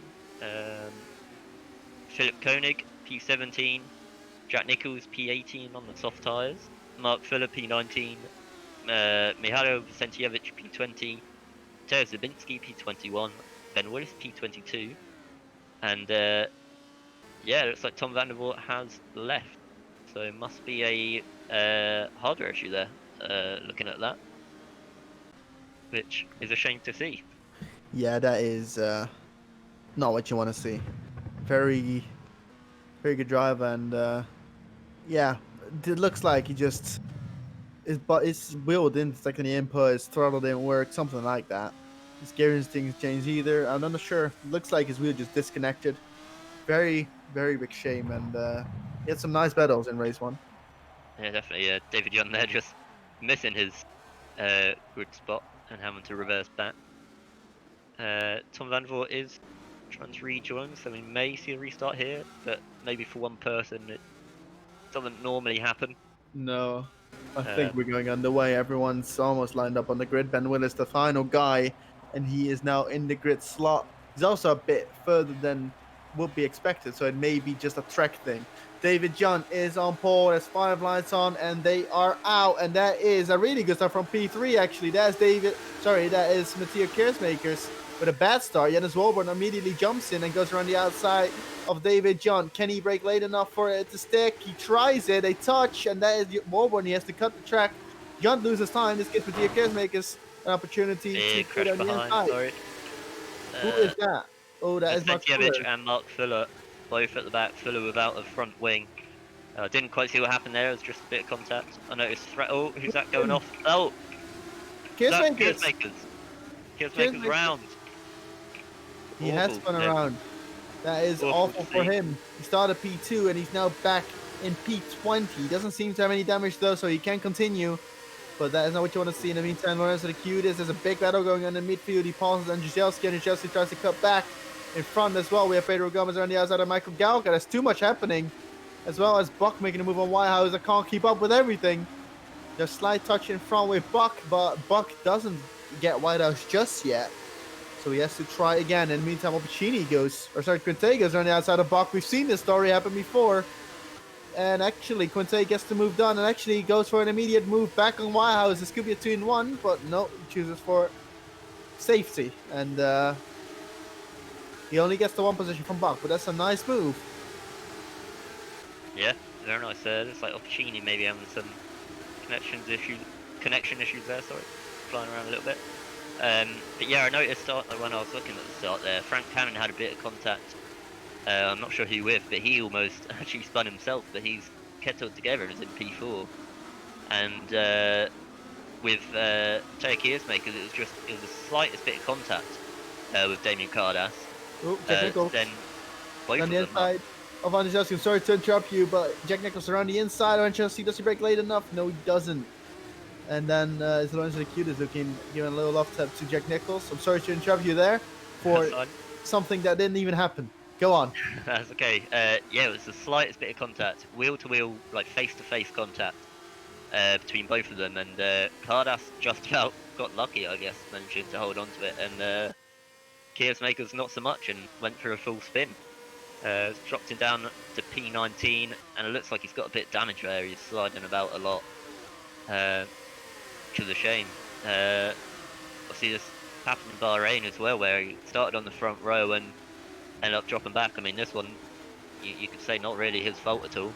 As in front, sorry, Jack Nicholls and Andrzejewski coming together at the chicane. That isn't what you want to see. It's like Jack Nicholls trying to go up the inside. Oh, and just a bit of contact. Then them both spinning. Ooh, they're still side by side there, Jack Nicholls and Philip Koenig. And Philip Koenig takes that position, so I think Nicholls only lost 2 positions there, or 1 even.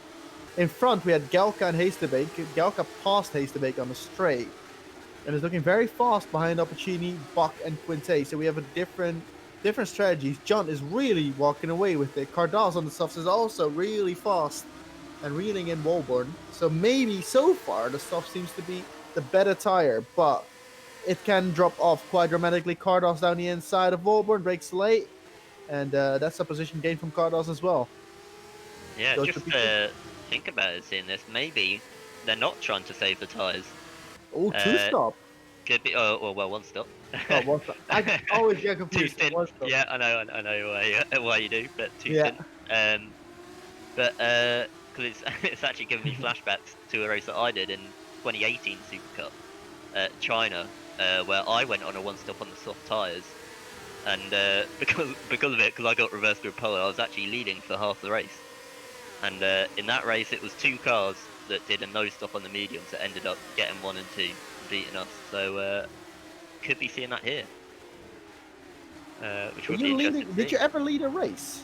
I was leading for about 10 laps. I know it's a surprise. Of the ancient times. Exactly. No, I'm just kidding. Yeah, I felt robbed. But it was a good strategy from the others. So we could be seeing that here. I mean, you would expect if they were saving their tyres that obviously they would be pretty much in the battle, but David Young is pulling away massively. which to me suggests that he's aiming to pit. Yeah. Be interesting to see if he can get a big enough gap to make that work. In the meantime, we've had Quinte passing George Whitehouse on the straight, and we've had a nice battle with Gauka and Opportuni. Gauka trying to attack, and Opportuni has defended properly. But Gauka seems to be a man on a mission. And if you're right about the one stop, then that is a very interesting tactic. Jack Nicholls gets his penalty removed, which he didn't do last time. So he's learned from his mistake, and I think he's cut the course because of that little incident he had with, was it Zielinski, I think? It was Andrzejewski, I believe. Andrzejewski, yeah. Yeah, I mean, it's even with that, it's surprised to see him get it so early on in the race, but maybe there are a few other instances that we missed. Yeah. So we have Cardas and David Junt up front walking away with it so far. And yeah, if this is actually a two-stop, that's so interesting. We have a move, Leon Buck around the inside of Quinte, and he breaks very late. Leon Buck and gets the move. No, not Quinte, sorry, George Whitehouse. And that is a move sticks. Yeah, Gauka went round the outside of Opportune there as well. In fact, he was passed him by the chicane and made his way up there to P8. Whitehouse still around the inside. Has to lift, and this gives Buck the opportunity to get and claim that corner for himself. So that fight seems to be done for now. Behind, we have Jack Nicholls on the outside of Philip Koenig. Oh, that's a nice move. Ooh, and that's a slight touch. They both keep it on the track, and that's a move completed. Nice move, I'd say. And there's slight contact, and Nicholls is around. Nicholls goes for a spin. Oh, that's such a shame. That was a great move there. Obviously, a bit of contact and a shame to see, but he's still in the fight at least. Didn't seem to get much damage from that. And Koenig seems to wait for Jack Nicholls to let him by, is what it seems like he does. Yeah, definitely. So that is sporting. That's good to see. That is. That is definitely sporting, but I'm sure Jack Nicholls still won't be very happy with it. Lost 2 positions for it. We have now Frank Hemming and Janice Holborn, who look like teammates, but they're not teammates. Their liveries have the same colors, and they look pretty similar. Sometimes pretty hard to tell them apart. H2 and Emiko and Reza. But they are close on track, and Frank Hemming will enjoy a nice little DRS, try to get ahead of Holborn. They are on the same strategy. So just seeing that P14 and down, there's been a lot of contact that lap, and Scott Mitchell gone for a spin. I couldn't quite see exactly what was happening, but there was just a lot of cars in one space and a lot of contact happening. Obviously we don't like to see, but the majority of them have come away cleanly from that. I will say I'm quite impressed to see him take Kios makers. I mean, he's obviously still down in P20, but he's not really so far off the back of these guys in front to the point. Well, he's lost 7 seconds in the last lap, so there's something else that happened. Oh, did he? Oh. Yeah. Too much has been going on, clearly. Yeah, a lot of chaos, and yeah, I'm pretty sure the guys on softs will do a 2-stop. 1-stop. Damn it. I keep saying it, because I just see them pushing so hard on these softs. They're just drifting across every corner. They will have to do a big overtaking race when they get their pit stop done. Mikko Gauka tries to make a move down the inside of Whitehouse, but doesn't commit enough, and Whitehouse stays in front. So it's very interesting to see that there's 2 different strategies going on. Definitely, I think. I mean, for Junt at least, might be happy to see that there's already been a bit of a gap made to P13. Lorenzo Takutis, he's quite far off the back of Menno Colon already. So Junt will obviously be hoping that gap widens so he can come out clean there and just push his way through. But yeah, it's got to be interesting to see how this works out. Well, Gauka is going to work this out with Whitehouse. He's passed him on the straight, he's on the soft tire, so has more pace. Oh, Frank Hammond's spun. Vulborn and Hammond grabbed his line. Quintai, he's hit him and lost his front wing. Oh no! Oh, that is such a shame. Not much Quintai could have done there, and I think it was just a bit of a racing instant there. Hamming and Vulborn come, maybe Hamming turning in a little bit too early actually. Yeah. No, I've seen the replay, and Quinte maybe cutting the chicane would have been the smarter option there. Tried to keep it on the racing line, and that's respectful, but cost him his front wing and couldn't avoid it. Nothing he could have done, and that is very unfortunate for our race 1 winner. Was looking to score a big haul of points today, and it will most likely be limited to just the 25 points that he got in race 1. But who knows? Maybe on fresh softs he can work his way back to the points finishing positions. Definitely wouldn't put it past a driver like him to do so. He's to bake in the meantime on the inside of Opportuni. Opportuni breaks late enough to keep that position and defends properly. And yeah, Koenig also in the pits. Not sure what happened to him. Yeah, maybe some damage or maybe just going for tires. Could be. It doesn't seem to have any suspension damage or any wing loss. Oh, is that a drive-through that he's just done? Oh, yeah, looks like he did a drive-through. Looks like it. So maybe he also getting some corner cut penalties and not able to clear them. So after everything that's happened there, I'm sure Junt and Cardas Frank would Hemming. actually be quite happy with it. Hemming down the inside. This is going to be a repeat. No, it's not, because Gelka lets him give more room than Bach did in the previous round. And now Hemming is on his way to Liam Bach again. But Gelka is not done with Frank yet. He's going around the inside. And that is the side you want to have for this turn. And Hemming has to concede. And then behind him, Whitehouse also has a nice run, but can't quite get close enough here. So that is some good fighting going on. Unfortunate incidents as well. But yeah, a lot of positions are still battling hardcore for their position. And obviously, we still have very likely pit stops to come. Yeah, definitely. I mean, Junt, we're happy with it. He's because of the incident, he's got an 8-second gap to Wallborn, which obviously he definitely won't get out in front of him after pitting, but it just means that he's more of an easier target to get past when he does pit. The slower these guys go, the more it plays into Junt and Cardas' hands, and the more battling they do, really, the more it plays into their hands. Yeah. So, as I say, that he's speaking opportunity side by side. Going into the chicane there of turn 3. Oh. Still there, very close there. He speaks still there up the inside, and it looks like he's got it done, but I'm not too sure he'll get DRS out of all this, to be honest. Maybe both. Could be actually, yeah, because Whitehouse not too far in front, and it is both. So good move there from Heathpeak. Yeah, and in front we also have a move, if I'm right, is that... Yeah, Leon Bock going through on his teammate, Wallborn. Yeah. Making it a little bit easier than Wallborn did with Hamming, but... Makes sense. Yeah, definitely. Maybe feeling that Bock has the pace to get closer to the guys in front and just in a better opportunity to win the race. Yeah. Behind them, they've got Galka closing in on those soft tyres, so he was smoking them up there. There could also be an interesting tactic where you go on the softs and do zero stop. That could also be a thing. I'm not sure if anyone's on it, but that is definitely... Sorry. Oh. Kiers Makers was out, and Sentievich was actually still going. I caught the end of that. I just clicked on them randomly and saw them both spinning off at turn 10. Ooh. It looks like... it's like they come together in the middle of the corner there, and Kiers Makers unfortunately losing both wings there. Yeah, that's not a place you normally hit the wall. Jack Nichols is the first of the people making a pit stop. From P12, he makes a pit stop. He was under attack from behind from the Q-Dis, and he goes into the pits and goes onto a fresh set of what will probably be soft tires. And he'll have to make up a lot of time, but he will have a big pace advantage.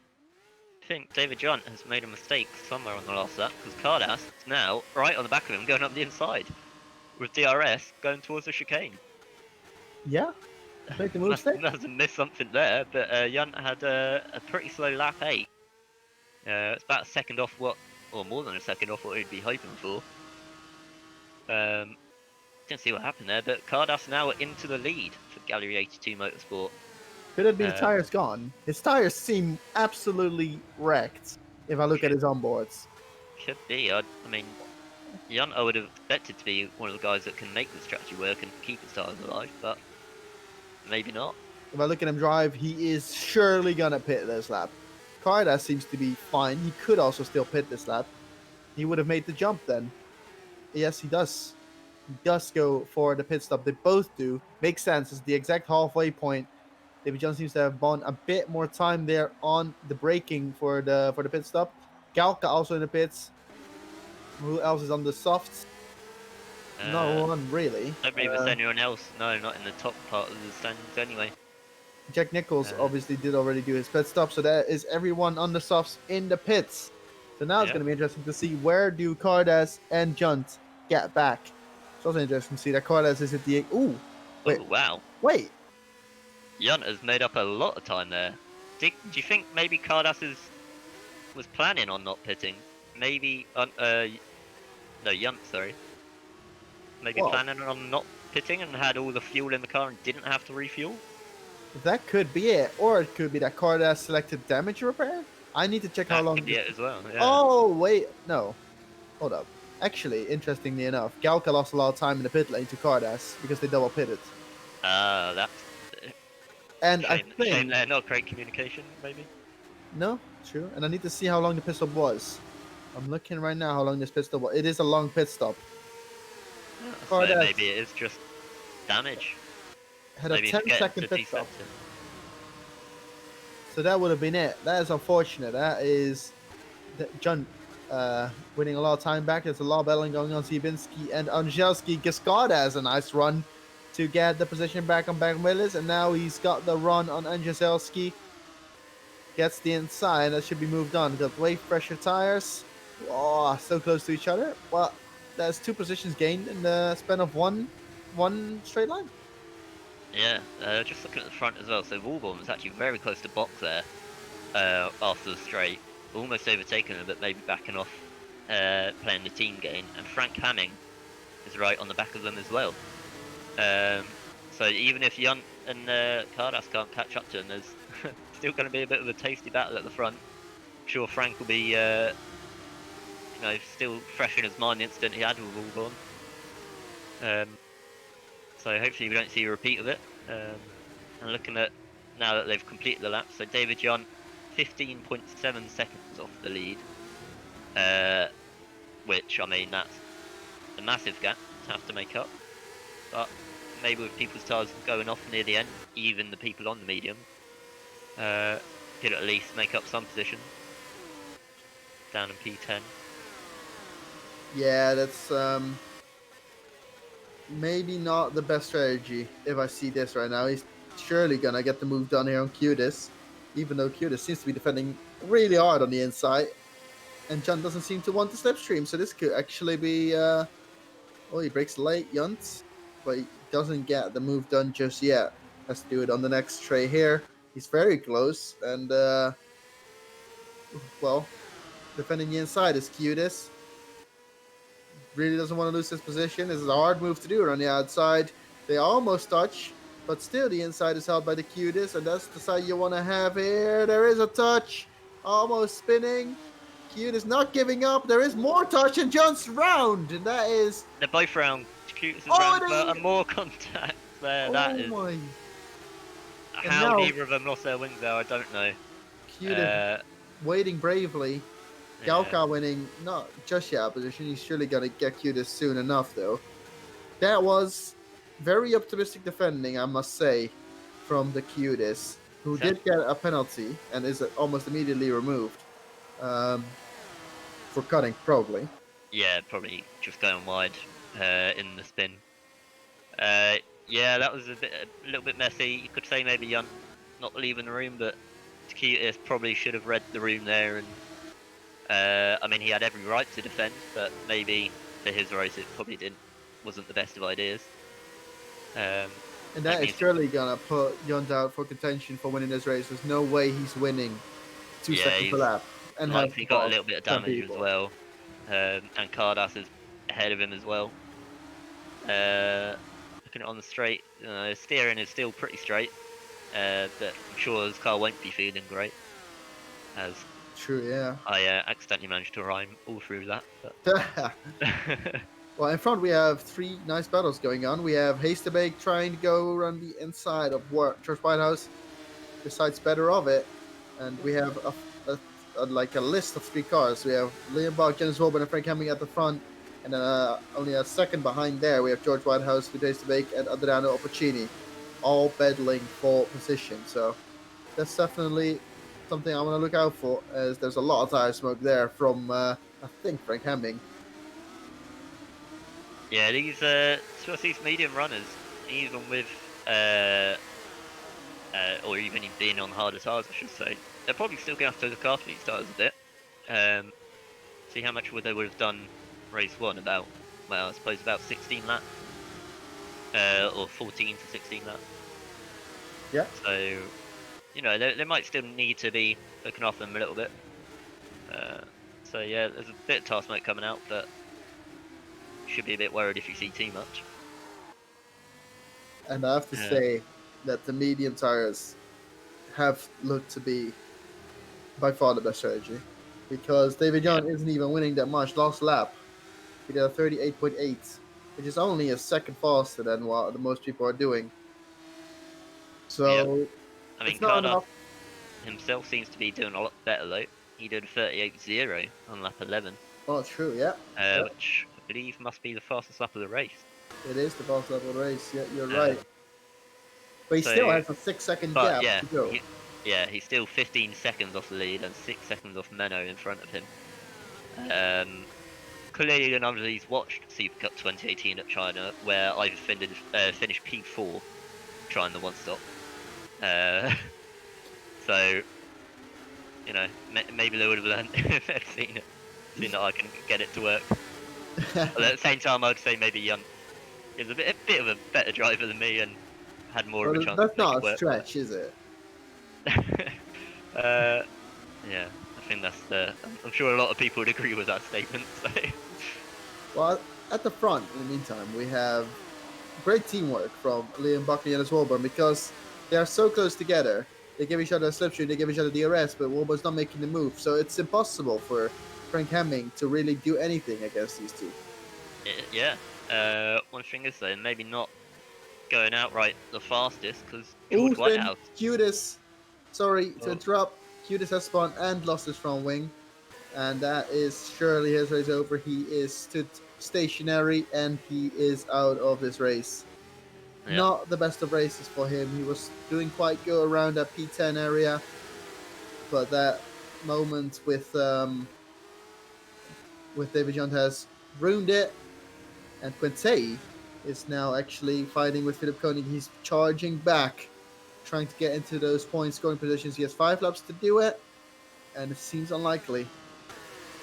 Yeah, so I was just about to say there is that it's actually allowing George Whitehouse is right on the back of Frank Hemming now.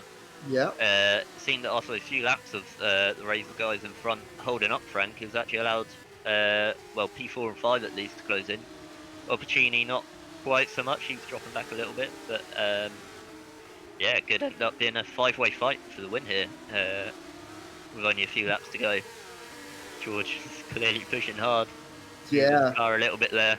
A bit too throttle happy, and had a nice little moment coming out of that corner, but it didn't lose him much time. And it is indeed looking very, very interesting. I think Razor has got the best cards here. I mean, what are you going to do if the car in front gets a slipstream and DRS of his own, but isn't going to attack the car in front? It's little you can do. Yeah, it's a difficult position for Frank, as we've seen. It's meant that he's been held up a bit. But I mean, that's just a good team play from Razor GP, doing what they can to try and get the best result for the team. We'll have to see what happens. I mean, Yanis maybe he's looking like he's dropping back a little bit. Still got DRS though, but Frank is definitely close to him now. Well, looking at the team results, this would be a big win for Razor. An absolutely massive win for Razor. They are currently quite far back. They're not in the top 3 teams. But this would definitely put them up there if they can get their result in, as well as the race 1 result, which was also very good. Definitely. Especially considering going into this race with Crossfire locking out the front row, we're expecting a big points haul from them. And Razor have done a great job, and if they can turn that around to be a big win for them, then yeah, that's exactly what they need to do. Like I say, they're not necessarily in the championship fight at the moment, but if they can keep doing results like this, then they're going to be up there. They really will, yeah. Cardas is now really gaining time on Menoclon. He's winning about 1.5 seconds per lap. No, sorry, 2 seconds per lap even. He's doing a really good job, and Menoclon is even close to Pedro Gomez. So Cardas is at least going to make or attempt an overtake on these two guys in front of him. He's really fast on those softs. Fastest on track. Quite a bit faster than Junt as well, who is just at a 40.1 compared to a 39.0 for Damien Cardas. So in probably this lap still, we will see a nice little battle between those three. Yeah, definitely. I guess maybe that damage is just affecting Junt too much because he was looking good. Well, in stint 1 at least. Obviously, he made that mistake to allow Cardas through. But he was still in a good position. Big making a move here on George Whitehouse. George Whitehouse defending the inside. Oh, top speed is high. Whitehouse breaks away enough and keeps the position, but that was almost a move for P4 in this race. Still, Frank Hemming unable to do anything. Very interesting fight, but Whitehouse has a lot of top speed and it's helping him. Yeah, definitely. There's good defending there. There's also Mikhail Galka going down the back straight, looking up the inside of Andrzejewski, but can't quite do it.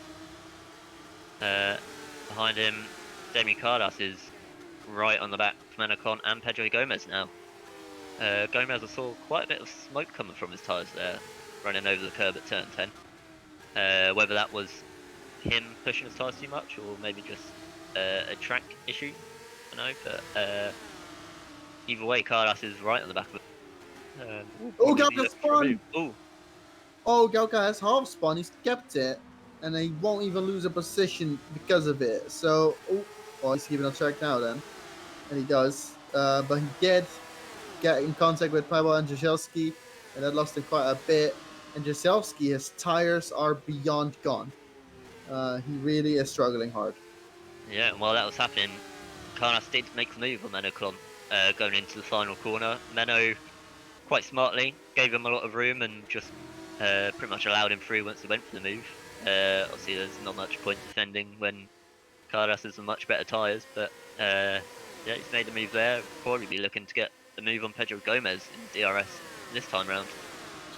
George Whitehouse, in the meantime, in the inside of Frank Hemming, breaks late.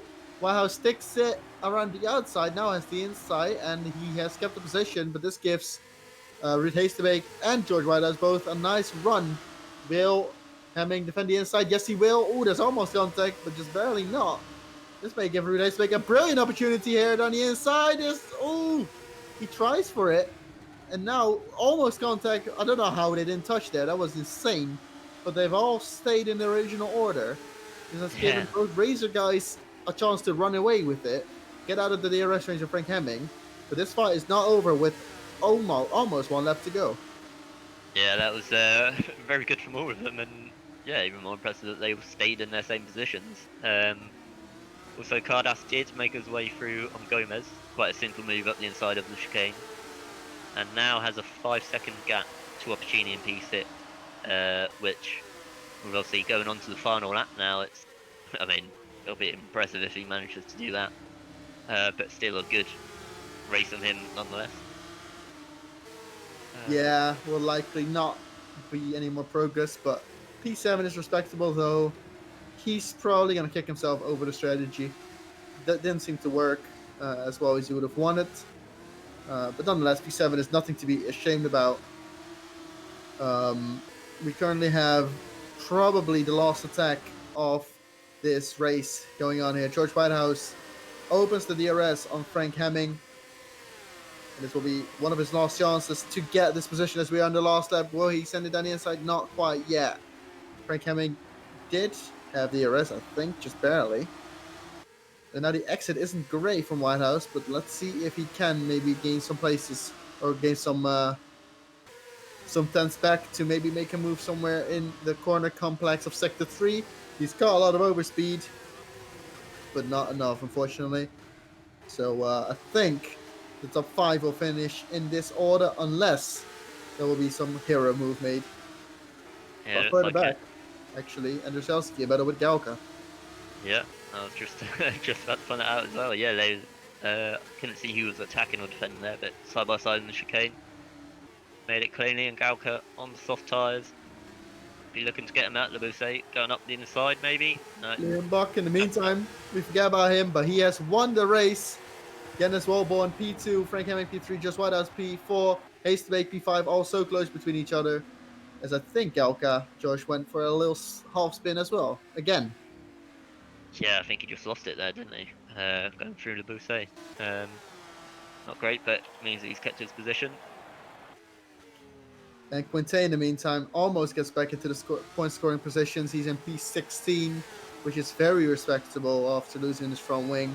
Here's one more corner to attempt something. Scott Mitchell very slow out of that corner, actually. It's this direct race. He's just not going to get it. Very close to it. And that is him finishing P16. So, as we said, Liam Buck wins this race. Great job, P3 and P1. Great job for the standings. Wellborn as well, Razor, doing an amazing job. Definitely showing that they're in this for the constructors as well. Frank Hemming doing Nemeko a great favor. Whitehouse on P4. Hastelbeek P5, Opportuni P6, Cardas P7, Pedro Gomez on P8, Manoclon P9, and David Chunt on P10. That was quite something, was it? It really was. Yeah, I mean, those two Razor guys working really well together to keep that and get a great result for the team. Like I say, David Junt getting P10 for Crossfire is the only points for them this race. Obviously, there was race 1. But, I mean, Razor should shoot up the standings with that result. Yeah, David Junt himself was looking quite good after first stint. The Cardass ended up P7 on the same strategy. And you could say maybe Junt to be around that as well. Maybe had a little bit more pace in him. But not quite working off. Well, working out. That Working contact out. he had. Working out either way. Being corrected on my English by a Dutchie, I like it. Well, I'm not much better anyway. Well, when I mess it up, you know, fair enough. But yeah, not quite working out there for him, and for Crossfire with obviously Kia's makers. I mean, he had a bit of a messy start in general, and ended up crashing out, which was a shame for him. Yep. And just for the rest of it, all throughout the field, it was pretty good battling going on, wasn't it? Yeah, that was really enjoyable to watch. We had some incidents, which is part of racing, and overall was really nice to see racing. Very exciting races, and I can't wait to see more. Really, next week, well, not next week, in 2 weeks' time, we will be at Silverstone. As we're currently waiting for interviewees, but so far there doesn't seem to be any. Maybe no one's happy, though. I don't think. Well, Liam Buck and Janice Orban are still doing donuts, so they are they're probably quite busy happy. right now. It would be good if they do join for a nice interview, but at the moment they seem happy sitting on track. Yep. Which I mean is deserved. They had a great race, so let out all the emotions. And the rest of the points finishers, we've talked about the top 10. We have Palwal Andrzejewski. He finished in P11. Then we have Michael Galka, P12. Ben Willis, he's surely going to be happy with that result, P13. Siubinsky, after starting from P22, he's finished in P14.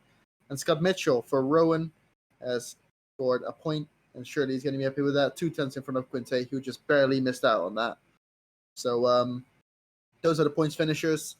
Unfortunately, I don't think we will get interviewers today, but surely next week or in 2 weeks' time, we'll have them back. So thank you all for watching. That was some very exciting racing. Rob Mason, I want to thank him for the cameras, and you as well, Josh. It was great doing commentary with you again, man. Yeah, it's very good. Thank you. It's always enjoyable to be here and to watch the great racing. So we will be back tomorrow for the Super League Live race on this very same track. Don't miss out on that, and we will see you then. And don't forget to wish Gerrit de Vries, the cameraman, a very happy birthday. Of course. So thank you all for watching. See you around. To keep up to date with the latest GPVWC videos, click on the subscribe button, or check out more of our exciting sim racing action by choosing a video. For more information on the league, visit gpvwc.com.